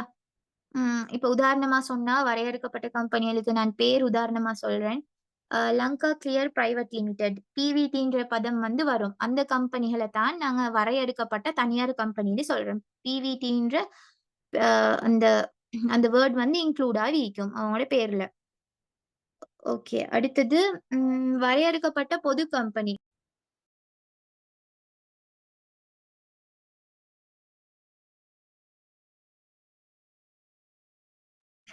வரையறுக்கப்பட்ட பொது கம்பெனி. வரையறுக்கப்பட்ட பொது கம்பெனின்னு சொல்றது வந்து, பங்குகள இல்லன்னு சொன்னா பிணை பத்திரங்கள வந்து பகிரங்கமா வழங்க இயலும் அவங்களுக்கு. சரியா? பொதுமக்களுக்கு பகிரங்கமா வழங்க இயலும். அப்ப பாருங்க, பங்குகளையோ அல்லது வேறு பிணை பத்திரங்களையோ பகிரங்கமாக வழங்குவதற்கு அனுமதிக்கப்பட்ட ஆகக் குறைந்த பங்குதாரர் எண்ணிக்கை ஒன்றும், உச்ச பங்குதாரர் எண்ணிக்கை இங்க வந்து வரையறையற்றது. ஆகக் குறைந்த பங்குதாரர் எண்ணிக்கை ஒன்றும், உச்ச பங்குதாரர் எண்ணிக்கை வரையறையற்றதுமான கம்பெனி வரையறுக்கப்பட்ட பொது கம்பெனி. இதுவும் சேம் லைக் தட் டெஃபினிஷன வச்சே நாங்க பண்புகளையும் சொல்லிட இயலும். அப்ப பங்குதாரர் எண்ணிக்கை சொல்லலாம். ஆக குறைஞ்சது அ 1 பங்குதாரர், உச்ச பங்குதாரர் வந்து வரையறையற்றது. அ ஆக குறைஞ்ச இயக்குனர் எண்ணிக்கை வந்து இங்க 2. அடுத்தது வந்து கம்பெனிகள் வந்து பொதுமக்களுக்கு பகிரங்கமாக பங்குகள வழங்கவும் இயலும். சரி. அடுத்து வந்து இப்ப பங்குலாப்பம் பகிரக்கொல வந்து இவங்க இவங்க வந்து கடன் தீர்க்கும் ஆற்றல் தொடர்பான பரிசோதனை வந்து செய்வாங்க. அத பரிசீலிச்ச பிறகு தான் இங்க பங்கு லாபம் பகிரப்படும். சரியா? அடுத்து வந்து இந்த கம்பெனியோட பேரோட வந்து பிஎல்சின்ற பதம் வந்து காணப்படும். வரையறுக்கப்பட்ட பொது கம்பெனிகளோட பேரோட வந்து பிஎல்சின்ற பதம் வந்து காணப்படும். அடுத்து வந்து இந்த கம்பெனிகளுக்கு வந்து பங்கு சந்தை நடவடிக்கையில ஈடுபட இயலும். அ இவ்வளவு தான் இதர பண்புகள். அடுத்தது வந்து கரை கடந்த கம்பெனின்னா, கரை கடந்த கம்பெனின்னு சொல்றது வந்து, அ குறித்த நாட்ல வந்து கூட்டிணைக்கப்பட்டு, இன்னொரு நாட்ல வந்து வணிக நடவடிக்கைகள்ல ஈடுபடுற கம்பெனிகள் தான் கரை கடந்த கம்பெனிகள். அ இந்த கம்பெனிகளுக்கு வந்து அவங்க கூட்டிணைப்பு செஞ்ச நாட்ல வணிக நடவடிக்கை செய்ய இயலா. அவங்க வந்து அ வெ அ கூட்டிணைப்பு செஞ்ச நாட்ல வணிக நடவடிக்கையிலேயே அ வணிக நடவடிக்கைகள மேற்கொள்ளலாம். இப்ப வந்து இலங்கையில கூட்டிணைக்கப்பட்டிருந்தா, இலங்கைக்கு வெளியில தான் வணிக நடவடிக்கைகள செய்யணும். அடுத்து நான் உபவாய்வாகம் நீக்கின்னு சொன்னேன். வரையறுக்கப்பட்ட பொது கம்பெனிகளுக்கு. வரையறுக்கப்பட்ட பொது கம்பெனிகள் வந்து 2 உபவகைப்பாகம் நீக்குது. பட்டியலிடப்பட்ட பொது கம்பெனி, பட்டியலிடப்படாத பொது கம்பெனின்னு சொல்லி. இத பட்டியலிடப்பட்டன்ற வேர்டுக்கு பதிலா விலை கூறப்பட்டன்ற டெர்மையும் யூஸ் பண்ண இயலும். பொது கம்பெனி பட்டியலிடப்பட்ட பொது கம்பெனின்னு சொல்றது வந்து, கொழும்பு பங்கு பரிமாற்றகத்துல வந்து அ ப பதிவு செய்யப்பட்ட அல்லது பட்டியலிடப்பட்ட கம்பெனிகள் தான் பட்டியலிடப்பட்ட பொது கம்பெனின்னு சொல்லி சொல்லப்படுது. அதே நேரம் பட்டியலிடப்படாத பொது கம்பெனின்றது கொழும்பு பங்கு பரிமாற்றகத்துல பதிவு செய்யப்படாத கம்பெனிகள பட்டியலிடப்படாத கம்பெனி என்றும் சொல்லியும் நாங்க சொல்லுவோம். சரியா? அடுத்தது வந்து அ இதுல மேலதிகமா இப்ப வெளிநாட்டு கம்பெனி அப்படின்ற ஒரு விஷயம் வருது. வெளிநாட்டு கம்பெனின்னு சொல்றது வந்து, இலங்கைக்கு வெளியில கூட்டி நீக்கப்பட்டு இலங்கையில வணிக நடவடிக்கைகளை கொண்டு நடத்துவாங்க. கரை கடந்த கம்பெனி இல்ல. வெளிநாட்டு கம்பெனி வந்து இலங்கைக்கு வெளியில கூட்டி நீக்கப்பட்டு இன்னொரு நாட்டு கம்பெனி எங்கட நாட்டுல வணிக நடவடிக்கைகளை கொண்டு நடத்துறது வந்து வெளிநாட்டு கம்பெனின்னு சொல்லி சொல்லப்படும். இந்த கம்பெனிகள் வந்து இப்ப இலங்கையில வணிகத்தை ஆரம்பிச்சு 1 மாசத்துல வந்து கம்பெனி பத்தின விவரம் ஒன்றை வந்து கம்பெனி பதிவாளர் திணைக்களத்துக்கு முன்வைக்கணும் அவங்க. அவங்க வெளிநாட்டு கம்பெனி ஒன்று இலங்கையில ஆரம்பிக்கப்பட்டுச்சுன்னு சொன்னா, அவங்களுடைய விவரங்கள வந்து கம்பெனி பதிவாளர் திணைக்களத்துக்கு கட்டாயம் வந்து அவங்க சமர்ப்பிக்கத்தான் வேண்டும். அதுவும் 1 மாத காலத்துக்குள்ளுக்கு. சரியா? இப்ப வரையறுக்கப்பட்ட கம்பெனிகள்ன்ற அந்த சாப்டர் முடிஞ்சு, அடுத்தது வந்து வரையறுக்கப்படாத கம்பெனி. வரையறுக்கப்படாத கம்பெனியில வந்து பார்த்தேன்னு சொன்னா, பங்கு வழங்கல் இல்ல இங்க. வரையறுக்கப்படாத கம்பெனியில வந்து அ சாரி சாரி வரையறுக்கப்படாத கம்பெனியில வந்து அ அமைப்பக விதியில வந்து சொல்ற அமௌண்ட்டுக்கு தான் அவங்களோட பொறுப்பு வரையறுக்கப்பட்டிருக்கும். அவங்க பங்குகள்ன்ற பங்குகளுக்கு செலுத்தின அமௌண்ட்டோ அந்த விஷயம் வந்து இங்க பார்க்கப்படாது. பங்கு வழங்கல் ஈக்கும். இங்க வந்து அந்த பங்குகளுக்கு செலுத்தின தொகை பார்க்கப்படாது. ஆனா வரையறுக்கப்பட்ட கம்பெனில பங்குகளுக்கு செலுத்தின தொகையை வச்சு தான் சாரி அவங்களோட பொறுப்பு வந்து தீர்மானிக்கப்படும். இங்க வந்து அமைப்பக விதியில சொல்ற அமௌண்ட்டுக்கு தான் அவங்களோட பொறுப்பு தீர்மானிக்கப்படும். சரியா? அப்ப அதுல வரைவிலக்கணம் எப்படின்னா, கம்பெனியிட அமைப்பக விதியில் குறிப்பிடப்பட்டுள்ளவாறு, பங்குதாரருக்கு வழங்கப்படுகின்ற பங்குகளின் பெறுமதிக்கு அவர்களின் பொறுப்பு வரையறுக்கப்படாதிருக்கும் கம்பெனி வந்து வரையறுக்கப்படாத கம்பெனி அப்படின்னு சொல்லி சொல்லப்படும். சரி. ம். அடுத்தது வந்து ம் அ பிணையால் வரையறுக்கப்பட்ட கம்பெனி. வரையறுக்கப்பட்ட கம்பெனின்னு சொல்றது வந்து, பங்கு வழங்குதல் பிணையால் வரையறுக்கப்பட்ட கம்பெனியில தான் நீக்காது. பிணைகள் பிணையால் பங்கு வழங்குதலை மேற்கொள்ளாது, பங்குதாரரது பொறுப்பு அமைப்பக விதியில குறிப்பிடப்பட்டுள்ள பிணைத் தொகைக்கு வரையறுக்கப்பட்டுள்ள கம்பெனி பிணையால் வரையறுக்கப்பட்ட கம்பெனி. சரியா? பங்கு வழங்குதலை மேற்கொள்ளாது, பங்குதாரர்களோட பொறுப்பு வந்து அமைப்பக விதியில குறிப்பிடப்பட்டுள்ள பிணைத் தொகைக்கு வரையறுக்கப்பட்டுள்ள கம்பெனி பிணையால் வரையறுக்கப்பட்டுள்ள கம்பெனி. பிணையால் வரையறுக்கப்பட்ட கம்பெனியில வந்து பண்புகள் சொன்னேன்னு சொன்னா, இந்த கம்பெனியில வந்து பங்கு வழங்குதல் ஈக்காது. அடுத்து வந்து கம்பெனிய கலைக்கக்கொள்ள ஒவ்வொரு பங்குதாரரும் பங்களிப்பு செய்யணும் என, அந்த செய்ய வேண்டிய தொகை வந்து அமைப்பக விதியில சொல்லப்பட்டிருக்கணும். கம்பெனியை கலைக்கும் போது ஒவ்வொரு பங்குதாரரும் பங்களிப்பு செய்ய வேண்டிய பொறுப்பு தொகை அ அமைப்பக விதியில குறிப்பிடப்படணும். அடுத்து பிணையால் வரையறுக்கப்பட்ட கம்பெனிக்கு வந்து அ பிணையால் வரையறுக்கப்பட்ட கம்பெனியில வந்து ஆக குறைஞ்ச பங்குதாரர் எண்ணிக்கை வந்து 2 பேர் தான். உச்சது வந்து வரையறையற்ற எண்ணிக்கை அளவான பங்குதாரர்கள் இங்க இருக்க இயலும். அடுத்து வந்து இங்க வந்து பொது நோக்கம் தான் இருக்கும். லாப நோக்கம் இல்ல. இங்க வந்து பொது நோக்கம் இருக்கும். அ பொது நோக்கம்ன்றதுனால லாப பகிர்வும் இடம்பெறாது. அ அவ்வளோதான். அவ்வளோதான் இதர பண்புகள். ஓகே. ம். அடுத்தது வந்து பல்தேசிய கம்பெனின்ற ஒரு விஷயம் இக்கி. பல்தேசிய கம்பெனின்னு சொல்றது வந்து ஒரு நாட்ல வந்து தலைமை காரியாலமும், அ பல்வேறு நாடுகள்ல, வேறு வேறு நாடுகள்ல வந்து கிளை காரியாலயங்களையும் கொண்டு செயற்படுவாங்க. இவங்க பல்தேசிய கம்பெனி. இதுல என்னன்னா, அ வெளிநாட்டு கம்பெனி வேற, கரை கடந்த கம்பெனி வேற, பல்தேசிய கம்பெனி வேற. 3ம் வேற வேற விஷயங்கள தான் சொல்லுது. அ ஓகே. ம். அடுத்தது வந்து 4வது வகை பாகம் வந்து கூட்டுறவு. கூட்டுறவுன்னு சொல்றது வந்து, அ எப்படின்னு சொன்னா, இதுவும் தனிநபர்களால அ உருவாக்கப்படுற ஒரு சுயாதீன அமைப்பு தான். ஆனா, இங்க வந்து லாப நோக்கம் இல்ல. அ பொருளாதார சமூக நோக்கம் தான் காணப்படும். பொது நோக்கம் ஒன்று. லாப நோக்கம் இல்ல. பொது தேவை எதிர்பார்ப்புகள்ன்ற விஷயம் தான் இங்க மெயினா நிக்கும்.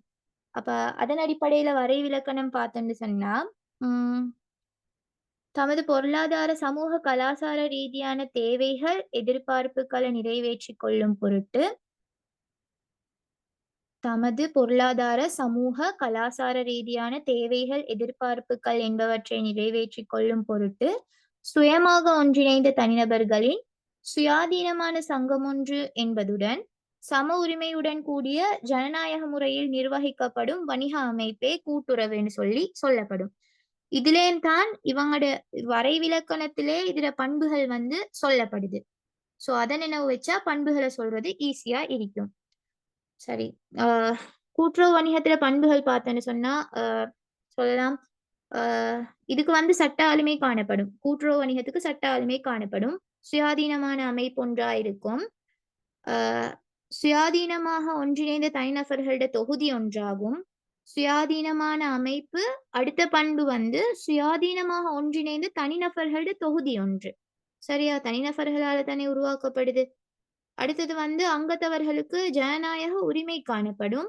பொது தேவைகள் மற்றும் எதிர்பார்ப்புகள உள்ளடக்கி இருக்கும். கூட்டுறவு வணிகம் வந்து பொது தேவைகள், எதிர்பார்ப்புகள உள்ளடக்கினது. ம். அடுத்து பங்குகளோட பெறுமதி வந்து மாற்றமடையாது. பங்குகளோட பெருமானம் வந்து இங்க நிலையானது தான். அடுத்து வந்து இப்ப எல் அ லாபத்தை அடிப்படையாக கொள்ளாது தானே! அப்ப என்னன்னு சொன்னா, இப்ப இப்ப இதுல உழைக்கிற மேலதிகத்த வந்து என்ன செய்வாங்கன்னு சொன்னா, இப்ப அ அங்கத்தவர் உழைக்கும் மேலதிகத்தை அங்கத்தவர்கள் சங்கத்துடன் மேற்கொண்ட கொடுக்கல் வாங்கல்களோட பெறுமதிக்கேற்ப பகிர்ந்தளிக்கப்படுவாங்க. இது அனுசரணைக்கான மீள் கொடுப்பனவு என்று சொல்லி அ அ கிவ் மீ a செகண்ட். இத வந்து அனுசரணைக்கான மீள் கொடுப்பனவுன்னு சொல்லுவோம். லாப பகிர்வுன்னு சொல்ல இயலா. காரணம் வந்து இது லாப நோக்க வணிகம் இல்ல. பொது நோக்க வணிகம்ன்றதுனால, இதுல உழைக்கிற மேலதிகத்த வந்து அனுசரணைக்கான மீள் கொடுப்பனவுன்னு சொல்ற அந் அ சொ சொல்லப்படும். அப்படின்னு சொல்றது வந்து அந்த மேலதிகத்த வந்து அங்கத்தவர்கள் மேற்கொண்ட அ பெறுமதிக்கேற்ப பகிர்ந்தளிப்பாங்க.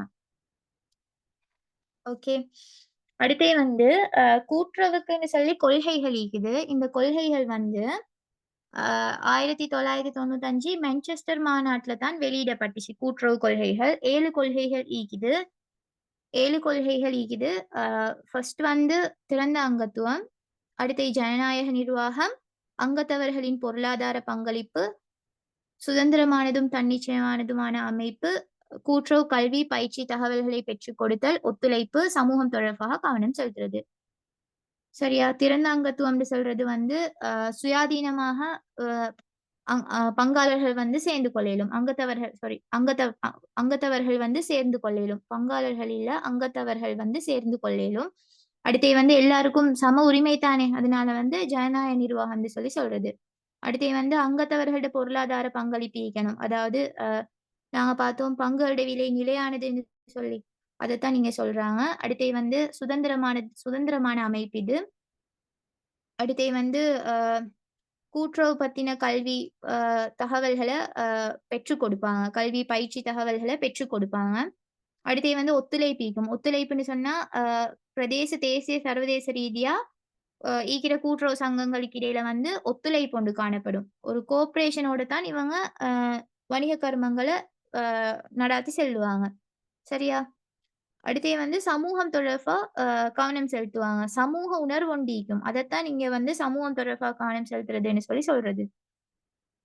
கூட்டுறவு வணிகத்த வந்து பதிவு செய்யணும் தானே! கூட்டுறவு வணிகத்த பதிவு செய்யக்கொள்ள வந்து, அ என்னென்ன மேற்கொள்ள வேண்டிய நடவடிக்கைகள் என்று சொன்னா, இப்ப வந்து இதுக்கு வந்து அ 6 ஆ அ சம் ச சமர்ப்பிக்கப்பட வேண்டிய ஆவணங்கள முதல்ல பார்ப்போம். கூட்டுறவு வணிகம் ஒன்ற பதிவு செய்யக்கொள்ள சமர்ப்பிக்கப்பட வேண்டிய ஆவணங்கள் வந்து, ம் பூர்ணப்படுத்தப்பட்ட விண்ணப்ப படிவம். கூட்டுறவு வணிகத்த பதிவு செய்றதுக்கு விண்ணப்ப படிவம் இருக்குது. அத பூர்ணப்படுத்தணும். பூர்ணப்படுத்தப்பட்ட விண்ணப்ப படிவம். அடுத்து வந்து உபவிதிகள்னு சொல்றது வந்து இடை சட்டமூலம். அதுக்கு இன்னொரு பேரா உபவிதின்னு சொல்லலாம். அப்ப இடை சட்டமூலத்துல 2 பிரதிகள் இருக்கணும். அடுத்து வந்து பொருளாதார நடவடிக்கைகள் முன்மொழியப்படும் தானே! அதுல வந்து அதாவது சாத்தியப்பாட்டு தன்மை. சாத்தியப்பாட்டு தன்மைய காட்டுறதுக்கான அறிக்கை ஈக்கணும். அடுத்து வந்து அ கூட்டுறவு சங்கத்த வந்து அ பதிவு செய்றதுக்கு வந்து அ பதிவு செய்றதுக்கான ஆலோசனை வந்து எல்லா அங்கத்தவர்களாலயும் வந்து அங்கீகரிக்கப்பட்டதுக்கான அறிக்கையும் ஈக்கணும். ஓகே. இதுல படிமுறைகள் வந்து அடுத்தது வந்து 5வது என்னன்னு சொன்னா, இப்ப அந்த விண்ணப்ப படிவத்துல கையொப்பமிடப்பட்ட கூட்டுறவு வணிகத்த பதிவு செய்றதுக்கான விண்ணப்ப படிவத்துல அங்கத்தவர்கள் கையொப்பமிடப்பட்டிருப்பாங்க. அந்த அங்கத்தவர்கள் அனைவரும் வந்து அங்கத்துவ கட்டணத்த செலுத்திக்கணும். அதோட அந்த அங்கத்துவ கட்டண தொகை வந்து ம் செயற்பாட்டு குழுவோட பொறுப்புல ஈக்கின்னு சொல்லி இயக்குனர் சபை வந்து அ உறுதிப்படுத்திக்கணும். அப்ப விண்ணப்ப படிவத்துல கையொப்பமிடப்பட்டுள்ள அங்கத்தவர்கள் அனைவரும் அங்கத்துவ கட்டணத்தை செலுத்தியுள்ளனர் என்பதையும், அக்கட்டணத் தொகை வந்து அக்கட்டணத் தொகை செயற்பாட்டுக் குழுவின் பொறுப்பில் உள்ளது என்பதை உறுதிப்படுத்தும் இயக்குனர் சபையின் உறுதிச் சான்றிதழ். லாஸ்ட்டா வந்து அ கூட்டுறவு சங்கத்திட அ அ லொ அ லொகேஷன காட்டுற மாதிரி ஒரு வரிப்படமும் சமர்ப்பிக்கப்படணும். கூட்டுறவு சங்கம் இருக்கும் அமைவிடத்தை வெளிப்படுத்தக்கூடிய வீதிப்படம். ஓகே. அவ்வளோதான் இத பதிவு செய்றதுக்கான அ பதிவு செய்றதுக்கான வழிமுறை வந்து இந்த 6ம் தான். ம். சரி. அடுத்தது வந்து கூட்டுறவு சங்கத்தில நன்மைகள் வந்து 6 நன்மைகள் இருக்கு கூட்டுறவு சங்கத்துக்கு. என்னன்னு சொன்னா, கூட்டுறவு சங்கத்த லேசா ஆரம்பிக்க இயலும். அடுத்து ஜனநாயக முறை நிர்வாகம் காணப்படுறது சொல்ல இயலும். அடுத்து வந்து அ அத்தியாவசியமான பொருட்கள் தானே, அது நியாயமான விலையில வந்து இங்க வழங்கப்படும். லாப நோக்கம் இல்ல. ஸோ வந்து அத்தியாவசியமான பொது நோக்கத்தோட வந்து அவங்க நியாயமான விலையில தான் பொருட்கள வந்து விற்பனை செய்வாங்க. அடுத்து வந்து பல்வேறு துறைகள்லயும் வந்து வணிக நடவடிக்கைகள அவங்களுக்கு மேற்கொள்ள இயலும். ய அது இந்த துறையில தான் வணிகத்த செய்யணும்னு சொல்லி எந்த வரையறையும் இல்ல. சுயாதீன அமைப்புன்றதுனால பல்வேறு துறையிலயும் அவங்களுக்கு வணிக நடவடிக்கைகள மேற்கொள்ள இயலும். அடுத்து வந்து அந்யோன்ய ஒத்துழைப்போடு தான் அங்கத்தவர்கள் வந்து கருமம் ஆற்றுவாங்க. அடுத்து வந்து சங்கத்தால உழைக்கப்படுற மேலதிகத்த அங்கத்தவர்களுக்கு உரித்தாக்குதல் எனப்படும் அனுசரணைக்கான மீள் கொடுப்பனவு. அதுவும் வந்து அங்கத்தவர்களுக்கு கிடைக்கிற நன்மை தான்.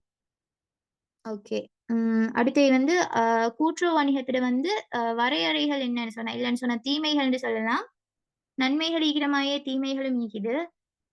இப்ப வந்து இங்க நிதியீட்டல் வழிமுறைகள் வந்து வரையறுக்கப்பட்டதா தான் இருக்கும். நிதியீட்டல் வழிமுறைகள் வந்து வரையறுக்கப்பட்டிருக்கும். அடுத்து வந்து இவங்க வந்து கூட்டுறவு கொள்கைக்கு அமைவாக மட்டும் தான் செயற்படுவாங்க. அத தாண்டி யோசிக்க மாட்டாங்க. அத தாண்டி ஐ மீன் அத தாண்டி அவங்களோட வணிக நடவடிக்கைகள விரிவுபடுத்தி செல்ல மாட்டாங்க. அப்ப எப்படி சொல்லலாம்? கூட்டுறவு கொள்கையை மையமாகக் கொண்டே கருமம் மாற்ற வேண்டி இருக்கிறது. அடுத்து வந்து வரையறுக்கப்பட்ட காலப்பகுதிக்கு மட்டும் ஒரு ஸ்பெசிஃபிக்கான ஒரு டைம் இருக்குது. அதுக்குள்ளுக்கு மட்டும் தான் அவங்க அவங்களோட வணிக நடவடிக்கைகள மேற்கொள்வாங்க. அடுத்து வந்து கூட்டுறவு சங்கத்துல நார்மலாவே தெரியும். அரச துறைய தலையீடு வந்து கூடுதலா இருக்கும். அ அதுவும் ஒரு தீமையா சொல்ல இயலும். அடுத்து வந்து அ பொருட்களோட கடன் விற்பனை இங்க ஈக்காது. பொருட்களோட கடன் விற்பனை ஈக்காது என்று சொல்றது வந்து ஒரு பெரிய குறைபாடா தான் ஈக்கும். அடுத்து வந்து இப்ப முகாமை குழு ஈக்குதானே, இந்த முகாமை குழு வந்து வாக்குரிமையோட அடிப்படையில தான் தெரிவு செய்யப்படுவாங்க. அப்படி செய்ய போக்குல வந்து அவங்களோட திறமை, அனுபவம், அவங்களோட நோக்கம் இது மாதிரியான விஷயங்கள் வந்து பார்க்கப்படாது. ஆ வாக்குரிமையின் அடிப்படையில தெரிவு செய்றதுனால, பெரும்பாலும் அந்த முகாமை குழு வந்து வினைத்திறனற்றதா ஈக்கும். இந்த 6யும் வந்து குறைபாடா சொல்லிலும். அடுத்து வந்து அ இந்த குறைபாடுகள நீக்கி, கூட்டுறவு சங்கத்த மேம்படுத்துறதுக்கு ஆலோசனைகள் முன்வைக்கப்படுது. இந்த குறைபாடுகள மையமா வச்சு தான் அத நாங்க சொல்லணும். எப்படி சொல்றேன்னு சொன்னா, இப்ப கூட்டுறவு சங்கம் வந்து குறிப்பிட்ட கால வரையறைக்கு தான் திறந்திருக்குன்னு சொன்னோம் நாங்க. அதுக்கு என்ன செய்யலாம்? இப்ப கூட்டுறவு சங்கம் திறந்திருக்கிற அந்த நேரத்த விரிவுபடுத்த இயலும். குறித்த காலவரை இல்லாம அந்த நேரத்த வந்து விரிவுபடுத்த இயலும். அடுத்து கடன் விற்பனை இடம்பெறாதுன்றது ஒரு குறைபாடு. அந்த குறைபாட நீக்கிறதுக்காக என்ன செய்யலாம்? கடனுக்கு விற்பனை செய்யலாம். அது அது தொடர்பா அவங்க வந்து அவதானம் செலுத்த இயலும். அடுத்து வந்து இப்ப முகாமை குழு வந்து வாக்குரிமையின் அடிப்படையில தான் தெரிவு செய்யுதுன்னு பார்த்தோம். ஸோ அத வந்து நிவர்த்தி செய்றதுக்காக வினைத்திறனான முகாமை குழுக்கள தெரிவு செய்ய இயலும். அது ஒரு அ அ என்ன சொல்ற? அது ஒரு பெரிய மேம்பாடா அந்த கூட்டுறவு சங்கத்துக்கு ஈக்கும். அடுத்து வந்து இப்ப அது மேலதிகமா சொல்றேன்னு சொன்னா, அந்த குறைபாடுகள் இல்லாம வேறையா சொல்ல இயலும் எப்படின்னா, இப்ப வந்து ம் சங்கத்த டெவலப் பண்றதுக்காக கருமங்கள மேற்கொள்ள இயலும். எப்படி? சங்கத்த என்னென்ன வகையில டெவலப் பண்ணேலுமோ, அது பத்தி யோசிச்சு, அதுக்கான கருமங்கள மேற்கொள்ள இயலும். அடுத்து வந்து இப்ப செல்ஃப் பர்ச்சேசிங் வந்து ஈக்காது. ஸோ, அத அவங்களுக்கு அந்த முறைய அறிமுகப்படுத்த இயலும். ஒருவேள அப்படி ஈக்கும்ன்னு சொன்னா, அ அந்த சிஸ்டம் உள்ள கூட்டுறவுகள வந்து இன்னும் மேம்படுத்துறதுக்கான நடவடிக்கைகள மேற்கொள்ள இயலும். அடுத்தே வந்து இப்ப நுகர்வோர கவர்ந்து கொள்ளணும். அதுதான் வணிகங்களுக்கு வந்து முக்கியமான ஒரு சவாலாயிக்கும். அதுக்காக என்ன செய்றேன்னு சொன்னா, நுகர்வோர வந்து ஈர்க்கிறதுக்காக வந்து கவர்ச்சிகரமான வகையில வந்து கூட்டுறவு சங்கங்கள வந்து விற்பனையகங்கள வந்து நாங்க ஒழுங்கமைக்கேலும். அடுத்தே வந்து என்னது, ம் அ அங்கத்தவர்களுக்கான நன்மைகள் தானே அத வந்து கூட்டேலும். அப்படி கூட்டினோம்னு சொன்னா, அங்கத்தவர்கள் வந்து இன்னும் சேருவாங்க. இன்னும் சேர போக்குல அவங்களோட மூலதன பற்றாக்குறை வந்து இருக்காது அங்க. அடுத்தது, ம் புதிய அங்கத்தவர்களை இணைச்சுக்கோறதுக்கான வேலை திட்டங்கள மேற்கொள்ளணும். அடுத்தது வந்து, ம் அ பு நவீன தொழில்நுட்பங்கள பயன்படுத்த அப்படி அ பயன் அ இதனால வந்து நுகர்வோட திருப்தி எல்லாம் அதிகரிக்கும். ஸோ, அ வணிகம் வந்து மேம்பாடு அடையும். இவ்வளவு தான் கூட்டுறவு வணிகத்த மேம்படுத்துறதுக்கான வழிமுறைகள். இது கூட்டுறவு வணிகத்திட அ வளர்ச்சிக்கான போக்குகள் வந்து 4 இது. ஒன்று சொல்லேலும் சுயதேவை விற்பனையகங்கள ஆரம்பிக்கிறது. கோப் சிட்டி, கோப் சூப்பர்ன்னு சொல்லி இருக்குது. அதெல்லாம் வந்து சுயதேவை விற்பனையகங்கள் தான் கூட்டுறவு சங்கங்கள்ட. இந்த வணிகங்கள் ஆரம்பிக்கிறது, அதே நேரம் நவீனமயப்படுத்துறதையும் சொல்லேலும். 2வதா சொல்லேலும், அ புதிய வணிகத் துறைகள்ல பிரவேசிக்கேலும். அ இப்ப என்ன சொல்றது? நார்மலா குரோசரீஸ் அந்த ஐட்டம் தான் கூடயா கூட்டுறவுல ஈக்குது. அது மட்டும் இல்லாம அதுக்கு அப்பாற்பட்டதா யோசிச்சு, கூட்டுறவு காப்புறுதி அ அ அமைப்புகள ச ஆரம்பிக்கலும். அடுத்தது வந்து எரிபொருள் நிரப்பு நிலையம். இதெல்லாம் வந்து கூட்டுறவு துறைகள்ல அ பு அ ஆரம்பிக்க இயலும். ஸோ, அதுவும் வந்து ஒரு வளர்ச்சிக்கான போக்கு தான். புதிய வணிகத் துறைகள்ல பிரவேசிக்கிறது. அடுத்தது வந்து நடமாடும் விற்பனையகங்கள அமைக்கிறது. அடுத்தது வந்து இலத்திரனியல் கொடுப்பனவு முறைகள அமைக்கிறது. ம். ஓகே. அ அ இந்த 4 முறைகள் தான் கூட்டுறவு வணிகத்திட வளர்ச்சிக்கான போக்குகள். அடுத்தது வந்து இந்த தனியார் துறை வணிக அமைப்புகள்ன்ற செக்ஷன் வந்து முடிஞ்சு. அதுக்கு பிறகு வந்து அங்கீகார வணிகம்ன்று சொல்ற ஒரு விடயம் வருது. அங்கீகார வணிகம்ன்று சொல்றது வந்து, இப்ப ஒரு பொருள இல்லன்னு சொன்னா, சேவைய வழங்குற ஒரு வணிகம் வந்து, ஒரு நிறுவனம் ஒன்று அந்த பொருள, அவங்களோட பொருள ஏதாவது ஒரு பிரதேசத்துல விற்பனை செய்றதுக்கு இன்னொருத்தருக்கு வந்து அ அதிகாரத்த வழங்குவாங்க. சரியா? அதுதான் அங்கீகார வணிகம்னு சொல்லப்படுது. ஏதாவது பொருள் ஒன்றை அல்லது சேவை ஒன்றை வழங்கும் வணிக நிறுவனம் ஒன்று, அந்த பொருள் அல்லது சேவையினை குறித்த சந்தை பிரதேசம் ஒன்றில் விற்பனை செய்வதற்கு மற்றொரு வணிக நிறுவனத்துக்கு சந்தர்ப்பம் வழங்குறது அங்கீகார வணிகம்னு சொல்லப்படும். அங்கீகாரம் வணிகத்தோட தொடர்புடைய பிரிவினர்கள் பார்த்தேன்னு சொன்னா 2 பேர் தான் இருக்கிறாங்க இங்க. அங்கீகார வணிகத்தோட தொடர்புபட்ட பிரிவினர்கள் 2 பேர் தான். ஒன்று வந்து அங்கீகாரம் வழங்குறவரு, மத்தவரு அங்கீகாரம் பெறுபவர். ஓகே. இப்ப நான் அதுக்கு உதாரணங்கள் சொல்றேன். நார்மலா 2, 3. அங்கீகாரம் வழங்குபவர்ன்னு சொன்னா, ம் KFC சொல்லலாம். KFC, மெக்டொனால்ட்ஸ் வந்து அங்கீகாரம் வழங்குறவருக்கு உதாரணமா சொல்லலாம். பிஸ்ஸா ஹட், KFC, மெக்டொனால்ட்ஸ் வந்து அங்கீகாரம் வழங்குறவருக்கு உதாரணமா சொல்லேலும். அதுக்கு அங்கீகாரம் பெறுறவங்க வேற ஈக்கிறாங்க. இப்ப KFC எடுத்துக்கொண்டோம்னு சொன்னா, காகில் சிலோன்ஸ் லிமிடெட்ன்றது தான் அவங்களோட அங்கீகாரம் பெற்றவர். KFC வந்து இவங்களுக்கு எங்கட நாட்ல KFC வணிகத்த வந்து நடாத்துறதுக்கு அதிகாரம் வழங்கிக்கிறாங்க. சரியா? அடுத்தே வந்து உள்நாட்டு அங்கீகார வணிகம். இப்ப வந்து நான் சொன்னது வந்து வெளிநாட்டு அங்கீகார வணிகம் தானே! உள்நாட்டிலே அங்கீகார வணிகங்கள் ஈகுது. உள்நாட்டிலே அங்கீகார வணிகங்களா வந்து பாட்டா கம்பெனிய சொல்லலாம். பாட்டா கம்பெனி. அடுத்தது வந்து DSI. இப்ப டயலாக் விற்பனை நிலையம். அடுத்து சிபெட்கோ. அ மொபிட்டெல் விற்பனை நிலையம். அடுத்து லிட்ரோ கேஸ். அதுகள் வந்து உள்நாட்டு அங்கீகார வணிகங்களுக்கு உதாரணமா சொல்ல இயலும். அ அங்கீகார வணிகத்தில வந்து அ ஆவணம் வந்து அங்கீகார ஒப்பந்தம். சட்ட ஆவணம் வந்து அவங்களோட அங்கீகார ஒப்பந்தம். அங்கீகார ஒப்பந்தம்ன்னு சொல்றது வந்து, அங்கீகார வணிகத்த நடத்தி கொண்டு போறதுக்கு, அ அந்த தொடர்புடைய 2 தரப்பினர். யாரு? அங்கீகாரம் பெறுபவர், வழங்குபவர். அவங்க 2 பேருக்கும் இடையில மேற்கொள்ற ஒப்பந்தம் தான். அங்கீகார வணிகம் ஒன்றை ஆரம்பிக்கும் போது, அங்கீகாரம் வழங்குபவருக்கும், அங்கீகாரம் பெறுபவருக்கும் இடையே மேற்கொள்ளப்படுகின்ற ஒப்பந்தம் வந்து அங்கீகார ஒப்பந்தம். அங்கீகார ஒப்பந்த வணிகத்திட வந்து நிர்வாக ஆவணம் வந்து அங்கீகார ஒப்பந்தம் தான். சரியா அங்கீகார ஒப்பந்தத்துல உள்ளடங்குற விடயங்கள் பார்த்தோம்னு சொன்னா 6 விடயங்கள் உள்ளடங்குது. என்னன்னு சொன்னா வணிகத்தை நடாத்தி செல்றது தொடர்பான சட்டதிட்டம் உள்ளடங்குது. அடுத்து வந்து அங்கீகாரம் வழங்குபவரால என்னென்ன சேவைகள் வழங்கப்படுதுன்னு சொல்லி, அடுத்து நிதி தொடர்பான நிபந்தனைகள், அங்கீகாரம் பெறுபவர் செலுத்த வேண்டிய தொடக்க கட்டணம், அங்கீகாரம் பெறுபவர் மாதாந்தம் செலுத்த வேண்டிய இறை கட்டணம். இந்த விஷயங்கள் வந்து உள்ளடங்குது. ம்.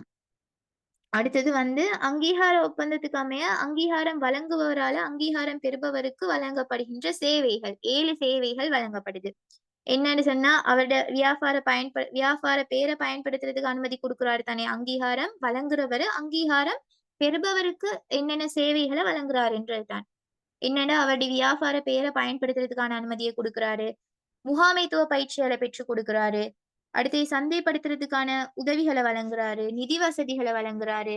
அ அடுத்தது வந்து வியாபார நிலையத்த வந்து ஒழுங்கமைக்கிறதுக்கு வந்து அ ஒழுங்கமைத்து கொடுக்குறாரு. சரியான முறையில ஒழுங்கமைத்து கொடுக்குறாரு. அங்கீகாரம் பெறுபவர்ட வணிகத்த நடத்துறதுக்கு அங்கீகாரம் வழங்குறவரு வியாபார நிலையத்த ஒழுங்கமைத்து குடுக்குறாரு. அடுத்து வந்து இப்ப வந்து உற்பத்தி செய்றதுக்கான மூலப்பொருட்கள வந்து உபகரணங்களையும் அங்கீகாரம் வழங்குபவரே தான் அங்கீகாரம் பெறுபவருக்கும் கொடுப்பாரு. அடுத்து வந்து தொழில்நுட்ப அறிவினையும் பெற்றுக் கொடுப்பாரு. அதே மாதிரி அ அங்கீகார ஒப்பந்தத்துக்கேற்ப அங்கீகாரம் பெறுபவர் என்னென்ன கருமங்கள மேற்கொள்ளணும்னு தானே 4 விஷயம் இருக்குது. என்னன்னு சொன்னா, அங்கீகாரம் வழங்குறவர்ட நிபந்தனைகளுக்கு இணங்கி செயற்படணும். அடுத்தது வந்து மூலதனத்த முதலீடு செய்யணும். அடுத்து வந்து அங்கீகாரம் வழங்குறவர் இல்லன்னு சொன்னா, அவரால அனுமதி அளிக்கப்பட்ட வழங்குனர்ட்டருந்து மட்டும் பொருட்கள கொள்வனவு செய்யணும். இப்ப அங்கீகாரம் பெற்றவர் வந்து உற்பத்திய செய்றதுக்கு, அங்கீகாரம் வழங்குறவர்ட்ட இல்லன்னு சொன்னா, அவர் அனுமதி அளிக்கப்பட்டிருப்பார் ஒரு நபர். அவர்ட்ட மட்டும் தான் எங்களுக்கு பொருட்கள வாங்க இயலும். அடுத்தது வந்து அங்கீகார ஒப்பந்தத்துக்கு ஏற்ப நாங்க கட்டணங்கள செலுத்தணும். கட்டணங்கள்னு சொன்னா, மாதம் செலுத்துற இறை கட்டணம், தொடக்க கட்டணம் இதெல்லாம் வந்து நாங்க அவங்களோட ஒப்பந்தத்துக்கு இணங்கின மாதிரி அந்த தொகைய வந்து சரியா, முறையா செலுத்தணும். சரி, அவ்வளோதான். அடுத்தது வந்து அங்கீகார வணிகங்கள்ல 3 வகைகள் இருக்குது. உற்பத்தி பொருள் அங்கீகார வணிகம், உற்பத்தி அங்கீகார வணிகம், வணிக முறைக்கான அங்கீகார வணிகம். உற்பத்தி பொருள் அங்கீகார வணிகம்னு சொல்றதுக்கு வந்து உதாரணமா நாங்க ஐஓசிய சொல்லலாம். ஐஓசி எரிபொருள் நிரப்பு நிலையத்த சொல்லலாம். அ அவங்க என்னன்னு சொன்னா, அவங்க உற்பத்திய செய்ய அங்கீகாரம் பெறுறவங்கள்ட்ட இருந்து எரிபொருள பெற்று அ எங்கட நாட்ல வந்து விநியோகிக்கிறாங்க. அதனால தான் உற்பத்தி பொருள் அங்கீகார வணிகம்னு சொல்லப்படுது. உற்பத்தி அங்கீகார வணிகத்துக்கு உதாரணமா நாங்க கொக்கோ கோலா, பெப்சி இது மாதிரியானதுகள சொல்ல இயலும். அவங்க எப்படின்னு சொன்னா, இப்ப அந்த நாட்டிலேருந்து பொருள டைரக்ட்டா அவங்க எடுக்கல. அங்கீகாரம் வழங்குற நாட்டிலேருந்து எடுக்கல. அவங்களோட உற்பத்தி பெயர பயன்படுத்தி எங்கட நாட்ல உற்பத்தி செய்றாங்க. உள்நாட்ல உற்பத்தி நடக்குது. அந்த பொருள தான் விநியோகம் செய்றாங்க. ஆனா உற்பத்தி பேர் வந்து எங்கட நாட்டுக்குரியது அல்ல. அங்கீகார வழங்குறவரோட பெயர பயன்படுத்தி உள்நாட்ல உற்பத்தி செஞ்சு பொருள வந்து வழங்குறாங்க. இவங்க வந்து உற்பத்தி அங்கீகார வணிகம். அடுத்தது வந்து வணிக முறைக்கான அங்கீகார வணிகம். அப்படின்னு சொல்றது மெக்டொனால்ட்ஸ், KFC ஆ பிஸா ஹட் இதுவெல சொல்லிலும். அவங்க எப்படின்னு சொன்னா, அங்கீகாரம் வழங்குறவங்களோட பெயர்லயும் தான், அவங்க எப்படி வணிகத்த நடாத்துறாங்களோ, அதே முறைய பின்பற்றி தான் அங்கீகாரம் பெறுபவனும் வ வணிகத்த நடத்தி செல்றாங்க. இதனால தான் வணிக முறைக்கான அங்கீகார வணிகம்னு சொல்லப்படுது. அவங்களோட பேரும் தான், அதே நேரம் அவங்களோட முறையும் பயன்படுத்தி தான் இங்க வந்து வணிகம் நடாத்தி செல்லப்படுது. அங்கீகார வணிகத்தால கிடைக்கிற நன்மைகள் இது. அதுல அங்கீகாரம் வழங்குறவருக்கும் சரி, பெறுபவருக்கும் சரி கிடைக்கிற நன்மைகள் இது. நான் நார்மலா சொல்றேன். நன்மை என்னன்னு சொன்னா, இப்ப அங்கீகாரம் வழங்குபவருக்கு நன்மைகள் இருக்குது, பெறுபவருக்கும் நன்மைகள் இருக்குது தானே. அங்கீகாரம் வழங்குறவருக்கு அங்கீகாரம் வணிகத்தால என்ன நன்மைன்னு சொன்னா, அவருட அங்கீகாரம் வழங்குறவரு. அவருக்கு என்னன்னு சொன்னா, அவர் முதலீடு செய்யாமலே அவருடைய வணிகத்த வந்து விரிவுபடுத்துறது. அ வ அ வ அங்கீகாரம் பெறுபவர் தான் முதலீடு செய்வாரு. அ இப்ப KFCட அங்கீகாரம் வழங்குறவரால, எங்கட நாட்ல ஒரு பிரான்ச் ஓப்பன் பண்ணணும்னு சொன்னா, அங்கீகாரம் வழங்குறவர் முதலீடு செய்யல. அங்கீகாரம் பெறுபவர் தான் முதலீடு செய்றாரு. அப்ப வழங்குபவருடைய முதலீடு இல்லாம, அங்கீகாரம் அவருடைய வணிகத்த வந்து விரிவுபடுத்துறதுக்கான ஒரு ஆற்றல் கிடைக்குது. அ அடுத்தது வந்து இப்ப விளம்பர செலவுகள் தானே. இந்த விளம்பர செலவுகள வந்து அங்கீகாரம் வழங்குறவரும் சரி, பெறுபவரும் சரி, 2 பேருக்கு இடையிலயும் பகிர்ந்து கொள்ளேலும். அ அதுவும் நன்மையா சொல்லேலும். அதுவும் வந்து அங்கீகாரம் வழங்குறவருக்கான நன்மை தான். ஏன்னு சொன்னா, அவருடைய வணிகம் விரிவுபடுறது வந்து அவருக்கான ஒரு நன்மை தான். அவர் அங்கீகாரம் பெறுபவருக்கு அவர் அந்த உரிமையை குடுத்திருந்தாலும், அது வந்து அவருடைய வணிகம் தான். அதனால அவருக்கு அது நன்மையா அமையும். அடுத்து வந்து அங்கீகாரம் பெறுபவர் முதலீடு செய்றதால இவருக்கு வந்து மாசம் வந்து இறை கட்டணம் கிடைக்குது. அங்கீகாரம் வழங்குபவருக்கு. அது ஒரு நன்மையா இருக்கும் அவருக்கு. அடுத்து வந்து ம் இப்ப அங்கீகாரம் பெறுபவர் வந்து வணிகத்த நல்லா செஞ்சு கொண்டு போனாருன்னு சொன்னா, அங்கீகாரம் வழங்குறவருக்கு அது நன்மை தான். ஏன்னு சொன்னா, இங்க வந்து இங்க ஓனர்ட்ட பேர நாங்க சொல்ல மாட்டோம். நான் அது சொன்னேன். காகில் சிலோன் லிமிடெட் தான் KFCட அங்கீகாரம் எடுத்திக்குது. சோ அவங்களோட பேர சொல்லுவாங்களா? KFCன்னு சொல்லுவாங்களா? KFCன்னு தான் சொல்லுவாங்க. அப்ப சும்மாவே KFCட பேர் வந்து ப்ரமோட் ஆவுது. அப்ப அங்கீகாரம் பெறுபவரால வழங்குறவருக்கு அப்படி ஒரு நன்மை நீக்குது. அடுத்து அங்கீகாரம் பெறுபவருக்கு என்ன நன்மைன்னு சொன்னா, அ இப்ப அங்கீகாரம் பெறுபவர் வந்து இப்ப அவரு வந்து ஒரு வணிகத்த ஆரம்பிக்கிறத விட, ஒரு அ பாப்புலரான ஒரு நேம அ வச்சு ஒரு வணிகத்த ஆரம்பிச்சேன்னு சொன்னா, அவருக்கு வந்து கூடுதலான அனுகூலங்கள் கிடைக்கும். ஏன்னு சொன்னா, அந்த பேர்ட வந்து பிரசித்தம் அப்படியா ஈக்கும். அப்ப அங்கீகாரம் வழங்குபவருடைய நன்மதிப்புக்கு கீழ ஒரு பாரிய சந்தை அவருக்கு கிடைக்கும். அடுத்து வந்து மிச்சமே தோல்வி அடையிற சந்தர்ப்பங்கள் வந்து குறைவு. ஏன்னு சொன்னா, அப்படி ஒரு பிரசித்தமான ஒரு பெயர தான் பயன்படுத்துவாங்க. அதனால தோல்வி அடையிற சந்தர்ப்பங்களும் குறைவாയിരിக்கும். ம். இப்ப வந்து பிரசித்தமான பாப்புலரான நேம் தானே! சும்மாவே அது ப்ரமோட் ஆகும். அப்ப அங்கன வந்து இலவசமான விளம்பரமும் அவங்களுக்கு கிடைக்கும் மக்களால. இலவச விளம்பரமும் கிடைக்கும். ம். அடுத்து வந்து இப்ப அங்கீகாரம் வழங்குபவரே முகாமைத்துவ பயிற்சியாளர் வழங்குறேன்னு சொல்லி பார்த்தோம். முதல்ல பார்த்த சேவைகள்ல. அப்ப அதுவும் இவருக்கு ஒரு பிளஸ் தானே! அங்கீகாரம் வழங்குபவர்ட்டேருந்தே ட்ரெய்னிங் கிடைக்கும். ஏன்னு சொன்னா, அங்கீகாரம் பெறுபவர் வந்து அவர்ட வணிகத்த நிலையா வச்சு கொண்டிருக்கணும். அதனால அங்கீகாரம் பெறுபவருக்கு அவரு கட்டாயம் முகாமை பயிற்சிகள வழங்குவாரு. அப்பதான் அங்கீகாரம் வழங்குபவருட முறைக்கேற்ப அங்கீகாரம் பெறுபவரும் வணிக நடவடிக்கைகள கொண்டு நடாத்துவாரு. இதனால தான் முகாமை பயிற்சிகள் வழங்கப்படுது. அதே நேரம் இப்ப இவருக்கு வந்து அங்கீகாரம் வழங்குபவர்ட்டருந்து நிதி வசதி கிடைக்குது. அடுத்தது சந்தைப்படுத்தல் வசதிகளும் கிடைக்குது. மூலப்பொருட்களும் வந்து வெளியில அழைக்கிறத விட அங்கீகாரம் வழங்குபவர்ட்டயே எடுக்கிறதுனால, அ குறைவான விலையில வந்து எடுத்துக்கொள்ள இயலும். தரமான மூலப்பொருட்களாவும் எடுத்துக்கொள்ள இயலும். அடுத்து அங்கீகார வணிகத்துல இது மாதிரி பிரதிகூலங்கள் இருக்குது. இப்ப அங்கீகாரம் வழங்குபவருக்கு என்ன பிரதிகூலம்னு சொன்னா, இப்ப அங்கீகாரம் பெறுபவர் என்ன சரி ஒரு மிஸ்டேக் விட்டார்ன்னு சொன்னா, அது வந்து அவரையும் வந்து அங்கீகாரம் வழங்குபவருடைய நிறுவனத்தையும் இஃபெக்ட் ஆகும். அ இங்க இருக்கிற ஒரு பிரான்ச் வந்து பிழை விட்டுச்சுன்னு சொன்னா, மெயின் பிரான்ச்ட பேர சொல்லி தான் சொல்லுவாங்க. அ அப்ப அது வந்து அவருக்கு பிரதிகூலமா அமையும்.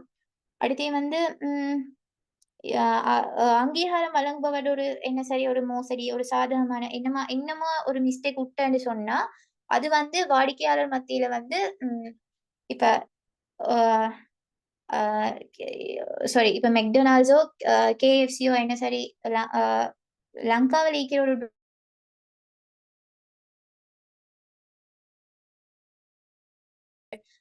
ஒரு எரர் வந்ததுன்னு சொன்னா, மக்கள் மத்தியில வந்து கருத்து பரவும். அது வைரல் ஆவினன்னு சொன்னா, அங்கீகாரம் வழங்குபவருடைய நிறுவனத்துக்கு தான் அது வந்து பாதகமா அமையும். சரியா? அடுத்து வந்து அங்கீகாரம் பெறுபவர் உழைக்கிற லாபத்துல வந்து பெருமளவானத வந்து அவர் தான் வச்சுக்கு வருவாரு. அங்கீகாரம் வழங்குபவருக்கு குடுக்குற அளவு வந்து குறைவான ஒரு அமௌண்ட்டா தான் ஈக்கும். அடுத்து வந்து அங்கீகாரம் பெறுபவருக்கு என்ன தீமைன்னு சொன்னா, இப்ப அங்கீகாரம் வழங்குபவருடைய கட்டுப்பாடு காணப்படும். அதனால அவருக்கு சுதந்திரமா செயற்பட இயலா. அது ஒரு தீமை தானே! அடுத்து வந்து ம் அ இப்ப நாங்க ஒரு அங்கீகாரம் அங்கீகாரத்த பெற்றுக்கொள்ளணும்னு சொன்னா, அதுக்கு ஏற்க வேண்டிய ஆரம்ப செலவு, பா அ தொடக்க கட்டணம் ஒரு பெரிய அமௌண்ட்டா ஈக்கும். அ அது வந்து அவருக்கு வந்து தீமையா தான் ஈக்கும். அடுத்து வந்து லாபம் தொடர்பா நிச்சயமற்ற நிலையும் நிலவும். அடுத்து வந்து இப்ப அங்கீகாரம் வழங்குபவருடைய நன்மதிப்புல தான் நாங்க தங்கி இருக்கணும். அவருடைய நன்மதிப்பு ஈக்கிற வரைக்கும் தான் எங்களுக்கும் பெனிஃபிட்ஸ் வார மாரி ஈக்கும். ஸோ, அவருடைய நன்மதிப்புல தங்கி இருக்கிறதும் வந்து ம் ஒரு தீமையா சொல்ல இயலும். அதே நேரம் அங்கீகார ஒப்பந்தத்துக்கு ஏற்பதான் அவருடைய தலையீடு அதிகமா இருக்கிறதுனால, அந்த ஒப்பந்தத்துக்கு அமைவாக மட்டுமே தான் நாங்க செயற்பட இயலும். எங்களோட விருப்பத்துக்கு ஏற்ப எங்களோட நடவடிக்கைகள செய்ய இயலா. அடுத்த ஃபோல்டர் வந்து கூட்டு வணிகம். கூட்டு வணிகம்ன்னு இல்லன்னு சொன்னா வணிகச் சேர்க்கைன்னு சொல்ல இயலும். 2 இல்லன்னு சொன்னா பல கம்பெனிகள் ஒன்று சேர்ந்து செயல்படுறது தான் கூட்டு வணிகம்னு சொல்லப்படுது. இது 2 வகையில இடம்பெறுது. ஒன்று வந்து இணைதல் அல்லது ஒன்றிணைதல், கையகப்படுத்தல் அல்லது சுவீகரித்தல். சரியா? இணைதல்ன்னு சொல்றது வந்து அ இப்ப அ ஒரே ஸ்டாண்ட்ல இருக்கிற ஒரே கெப்பாசிட்டி உள்ள 2 கம்பெனி வந்து சேர்றது வந்து தான் நாங்க இணைதல்ன்னு சொல்றோம். சரியா? கையகப்படுத்தல்ன்னு சொன்னா, ஒரு பெரிய கம்பெனி வந்து ஒரு சின்ன கம்பெனிய வந்து கையகப்படுத்துறது. இணைதல்ன்னு சொல்லக்கொள்ள, அ அ இப்ப ஒரு கம்பெனி ஏனைய கம்பெனியில சொத்து பொறுப்புகள கொள்வனவு செய்யும்.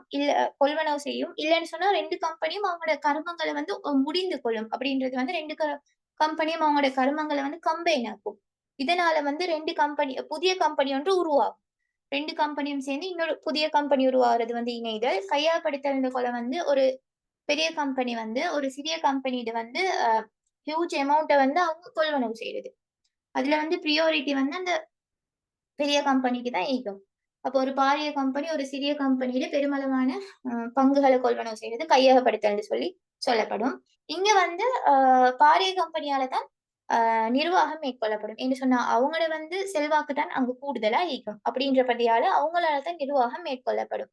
சரியா? அடுத்து வந்து இப்ப இந்த வணிகங்கள் வந்து ம் க இணையதள இல்லன்னு சொன்னா கையகப்படுத்துதலால உருவாகுற வணிகச் சேர்க்கைகள்னு சொல்றதாம். வணிகச் சேர்க்கைகள் 3 இல்லன்னு சொன்னா தன்மையின் அடிப்படையில உருவாகுற வணிகச் சேர்க்கைன்னு சொல்லலாம்.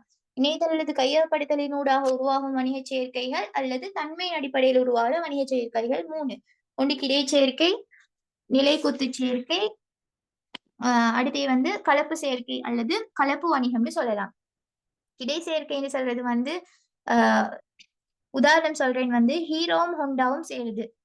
அது 2ம் வந்து ஒரே வகையான வணிக நடவடிக்கைகள்ல தான் ஈடுபடுது. இந்த 2 வணிகமும் சேர்றது வந்து கிடை சேர்க்கை. ஒரே வகையான வணிக நடவடிக்கைகளில் ஈடுபடுற வணிகங்கள் சேர்றது வந்து கிடை சேர்க்கை.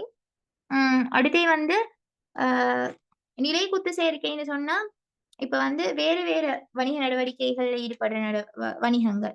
வணிக முறை ஒன்றுல ஏதாவது ஒரு பொருள் உற்பத்தியில பல்வேறு பகுதிகளில் ஈடுபட்டிருக்கிற வணிகங்கள் சில ஒன்றிணைறது வந்து நிலைக்குத்து சேர்க்கை. இந்த நிலைக்குத்து சேர்க்கை எப்படின்னு சொன்னா 2 வகைப்படுது. முன்னோக்கி நிலைக்குத்து இணைப்பு, பின்னோக்கி நிலைக்குத்து இணைப்பு. நான் இதுக்கு ஒரு அ இத நி அ இது குழம்பாம வைக்கிறதுக்கு ஒரு லேசான மெத்தட் நான் அனுபவிச்சுக்கிறேன். அது சொல்லி சொல்லி தாரேன். ஆ அது ஓகேன்னு சொன்னா எடுத்துக்கோங்க. எப்படின்னு சொன்னா, முன்னோக்கிய நிலைக்குத்து இணைப்புன்னு சொல்லக்கொள்ள பாருங்க, ஒரு வணிக நடவடிக்கை எடுத்துக்கொண்டேன்னு சொன்னா, இப்ப நாங்க ஓகே. தயிர் உற்பத்தி எடுத்துக்குருவோம். நான் எக்ஸாம்பிளே சொல்றேன். தயிர் உற்பத்தி எடுத்துக்கொண்டேன்னு சொன்னா, அ அதுல வந்து ம். உற்பத்தி செயற்பாடு, உற்பத்திக்கு புறவான செயற்பாடுன்னு 2 சொல்லி 2 விஷயம் ஈகுது. முன்னோக்கிய நிலைக்குத்து இணைப்புன்னு சொல்றது வந்து, அ வணிக நடவடிக்கைகள்ல பல்வேறு கட்டங்கள்ல ஈடுபடுகின்ற வணிகங்கள் வந்து 2 இல்லன்னு சொன்னா 2க்கு மேற்பட்ட வணிகங்கள், அ உற்பத்திக்கு பின்னரான கருமங்கள்ல ஈடுபடுற 2 இல்லன்னு சொன்னா 2க்கு மேற்பட்ட வணிகங்கள் ஈடுபடுறது தான் முன்னோக்கிய நிலைக்குத்து இணைப்பு.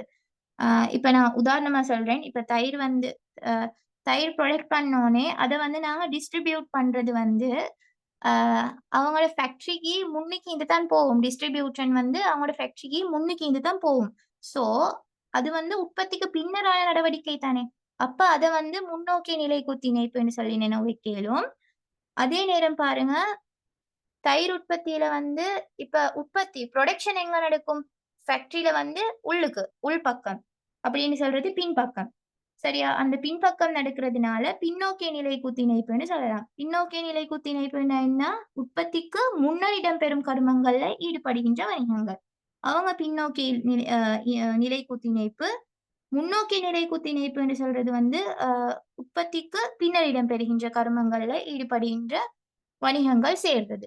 நான் அது கொழம்புன்னு சொல்லித்தான் அப்படி ஒரு எக்ஸாம்பிள் நினைவு வச்சுக்கிறேன். ஆ உங்களுக்கு அது ஓகேன்னு சொன்னா எடுத்துக்கோங்க. அடுத்தது வந்து கலப்பு சேர்க்கை. கலப்பு சேர்க்கைன்னு சொல்றது வந்து, ஆ ஓரினம் இல்லாத வேறு வணிக நடவடிக்கைகள்ல ஈடுபடுகின்ற வணிகங்கள் சேர்றது. அதுதான் கலப்பு சேர்க்கைன்னு சொல்லப்படுது. அடுத்தே வந்து ஃபைனலா வந்து அரசு துறை வணிகம் வருது. அரசு துறை வணிகங்கள் மத்திய அரசின் கீழ் செயற்படும் வணிகம், மாகாண அரசு, உள்ளூராட்சி மன்றங்களுக்கு கீழ செயற்படுற அரசு. அதுல வந்து அ அ இப்ப நான் ஒரு விஷயம் சொல்ல மறந்துட்டேன் என்னன்னு சொன்னா, இப்ப தனியார் துறை வணிகங்கள்ல ம் சட்ட ஆளுமை உள்ள வணிகங்கள் வந்து கூட்டிணைக்கப்பட்ட வணிகங்கள். சட்ட ஆளுமை அற்ற வணிகங்கள் வந்து தனியார் துறையில சட்ட ஆளுமை அற்றது வந்து தனியுடைமையும், பங்குடைமையும். சட்ட ஆளுமை உள்ளது வந்து கூட்டிணைக்கப்பட்ட வணிகங்கள். ஆ சரி இப்ப அரசு துறை வணிகங்களுக்குள்க்கு வருவோம். அரசு துறை வணிகங்கள வந்து அ அ வகை சொன்னேன், வகைப்பாடு. இந்த அரசு துறை வணிகங்கள ஏன் நடத்துறோம்? ஏன் நடத்துறோம்ன்னு சொன்னா, ஒன்று சொல்லலாம் தனி உரிமையை இல்லாம ஆக்குறதுக்கு. அடுத்து மேன்மை பண்டங்கள உற்பத்தி செய்றதுக்கு. மேன்மை பண்டம்ன்னு சொல்றது, அத நுகர்ந்தோம்ன்னு சொன்னா எங்களோட வாழ்க்கை தரம் வந்து உயர்வடையும். அப்படியான பண்டங்கள வழங்குறது வந்து அரசு துறை தான். தனியார் துறை வந்து வழங்காது. ஏன்னு சொன்னா, அங்க லாப நோக்கம் மட்டும் தான். அதனால மேன்மை பண்டங்கள் உற்பத்தி செய்றதுக்கு அரச நிறுவனங்கள் செயற்படுது. அடுத்தே வந்து அ தனியார் துறையால வந்து பிழையான வழியில வந்து லாபத்த உழைக்கிற நிறுவனங்கள் வந்து கட்டுப்படுத்தப்படுது. ஏன்னு சொன்னா, இங்க அரசு துறையும் அவங்களுக்கு போட்டியா வருது. அதனால அந்த வணிகங்கள் வந்து கட்டுப்படுத்தப்படுது. அடுத்து வந்து நாட்டோட பாதுகாப்புக்காக வணிகங்கள் செயற்படுது. இது உதாரணமா முப்படைய சொல்லலாம். நாட்டுல பாதுகாப்புக்கு ஆயிக்கிறது வந்து அது அரசு துறை வணிகங்கள் தான். தனியார் துறையால அப்படி வணிகங்கள் இல்ல. அ அடுத்து வந்து அ ம் இப்ப என்ன சொல்லலாம்? வணிக நடவ அ அரசு திட்டத்தோடையும், கட்டுப்பாடோடையும் வணிக நடவடிக்கைகள மேற்கொள்ள வேண்டியிருக்கிறதுனால, வளங்கள வந்து வீண் விரயமாவுது தானே! அதுவல தடுக்கிறதுக்காக வந்து அர அரசு துறை நிறுவனங்கள் செயற்படுது. எதிர்கால சந்ததியினருட நிலைபேறான அபிவிருத்தி நோக்கத்துக்காக தான். ஏன்னு சொன்னா, வளங்கள் வீண் விரயமாகுறத குறைக்கிறதுக்காக வந்து அரசு துறை வணிகங்கள் தான் சட்டங்களுக்கு உட்பட்டு செயற்படும். அதுக்காக வந்து அரசு துறை நிறுவனங்கள் செயற்படுது. அடுத்து வந்து அ லாபமற்ற பாரிய முதலீடுகளுக்காக வந்து அரசு துறை வணிகங்கள் செயற்படுது. முதலீடு அபிவிருத்தி திட்டங்களுக்காகவும் அரசு துறை வணிகங்கள் தான் செயற்படுது. தனியார் துறை வந்து செயற்படாது. அரசு கூட்டு தாபனம்னு சொன்னா என்ன? அது வந்து மத்திய அரசின் கீழ் வார அ அரசு துறை நிறுவனங்கள் தான் அரச கூட்டுத்தாபனம், அரச திணைக்களம், அரச கம்பெனி. ஓகே. அரச கூட்டுத்தாபனம்னு சொல்றது 100% அரச உரிமையோட அரசாங்கத்தால முழுமையாக இல்லன்னு சொன்னா, பெருமளவான உரிமையை கொண்டு நடாத்தப்படுறது. 100% அரச உரிமை வந்து அரச கூட்டுத்தாபனங்களுக்கு காணப்படும். அ அப்ப இங்க வந்து அ அரசால தான் முழுமையான அல்லது பெரும்பாலான உரிமை காணப்படும். இங்க வந்து அ அ சாரி 100% அரச உரிமை அல்லாத அரசாங்கத்தினால் முழுமையாகவோ, பெரும்பாலான உரிமையை கொண்டு நடாத்தப்படும் வணிகம். இங்க வந்து தனியார் துறை நீப்பாங்க. 100% அரச உரிமை ஈக்காது. ஆனா, பெருமளவான உரிமை வந்து அரசுக்கு தான் காணப்படும். சரியா? அப்ப இந்த அ அ டெஃபினிஷன வச்சும் 2 பண்பு சொல்லேலும் எங்களுக்கு. அரச கூட்டுத்தாபனத்தில பண்புகளா சொல்லேலும், விசேட இல்லன்னு சொன்னா பொது சட்டத்தின் கீழ் உருவாக்கப்பட்டது. சட்ட ரீதியான ஆளுமை காணப்படும். அ அடுத்து முழுமையான உரிமை வந்து அரசுக்கு தான் ஈகுது. அடுத்து வந்து அரசால நியமிக்கிற பணிப்பாளரால நிர்வாக கர்மங்கள் மேற்கொள்ளப்படுது. அடுத்து வந்து இங்க நிதி வந்து எப்படின்னு சொன்னா, மூலதன மீட்டல் வந்து அரச கடன், பங்கு லாபம், மீள் முதலீடு, பொதுமக்கள்ட்ட பெறுற கடனால தான் மூலதனத்தை வந்து அ அரச கூட்டுத்தாபனங்கள் பெற்றுக்கொள்ளும். அடுத்தே வந்து இவங்களோட நோக்கம் என்னன்னு சொன்னா, லாப நோக்கம் இல்ல. குறைந்த விலையில வந்து மக்களுக்கு வந்து வினைத்திறனான சேவை வழங்குறது தான் அரச கூட்டுத்தாபனங்களோட நோக்கம். அரசுட நோக்கமே வந்து சமூக நல நோக்கம் தானே! அப்ப வந்து அங்க லாப நோக்கம் இல்ல. வினைத்திறனான சேவை வழங்குறது தான் இவங்களோட நோக்கம். அடுத்தே வந்து அரச கூட்டுத்தாபனங்களுக்கு நாங்க அதிகார சபைகள், பணித்துறை அப்படின்னு வேறு பேர்ல சொல்ல இயலும். அரச கூட்டுத்தாபனங்கள் அவ்வளோதான். அடுத்தே வந்து அரச திணைக்களம். அரசு திணைக்களம் வந்து 100% அரசு உரிமை காணப்படும். அரசு திணைக்களங்களுக்கு. 100% அரச உரிமையோட மக்களுக்கு சேவை வழங்குற நோக்கத்துல அரசாங்கத்தால நடாத்தி செல்லப்படும். சரியா? இப்ப உதாரணமா கல்வி திணைக்களம், விவசாய திணைக்களம், புகையிரத திணைக்களம் இதெல்லாம் வந்து சேவை நோக்கம் தான். இது வந்து 100% வந்து முற்றுமுழுதா அரசிட உரிமை தான் காணப்படும். இவங்களோட பண்புகள்ல வந்து சொல்லலும் நேரடி கட்டுப்பாட்டு கீழ தான் அமைச்சொன்ற நேரடி கட்டுப்பாட்டு கீழ இருக்கும். கல்வி திணைக்களம் சொன்னா கல்வி அமைச்சு. விவசாய திணைக்களம் சொன்னா விவசாய அமைச்சு. அது மாதிரி அமைச்சொன்ற நேரடி கட்டுப்பாட்டு கீழ தான் காணப்படும். 100% அரசு உரிமை காணப்படுறது. அடுத்தே வந்து அரசு திணைக்களத்துக்கு வந்து சட்ட ஆளுமை காணப்படாது.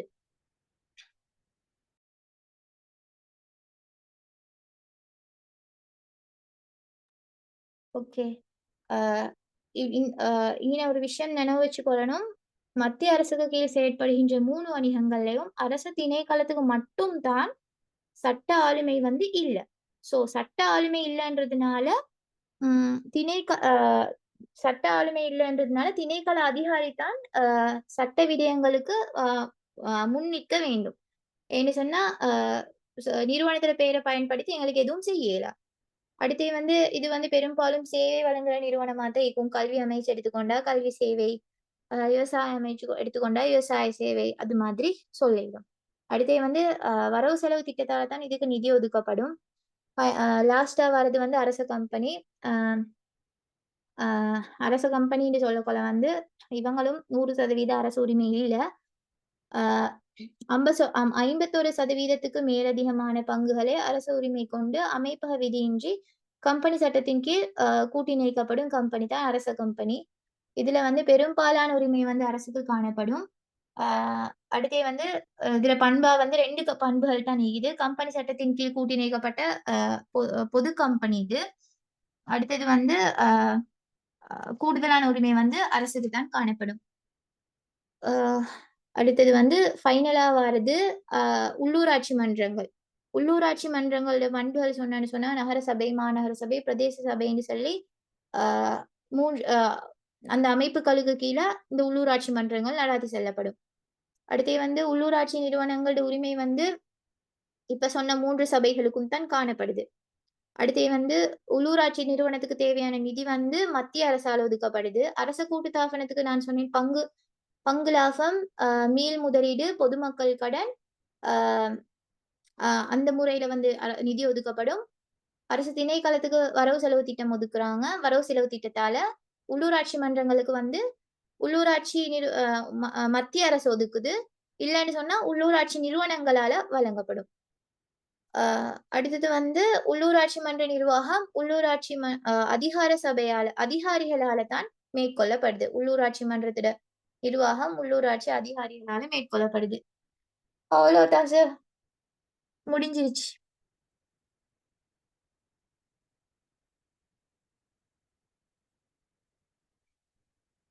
சார்? ஓம். சரியா? மு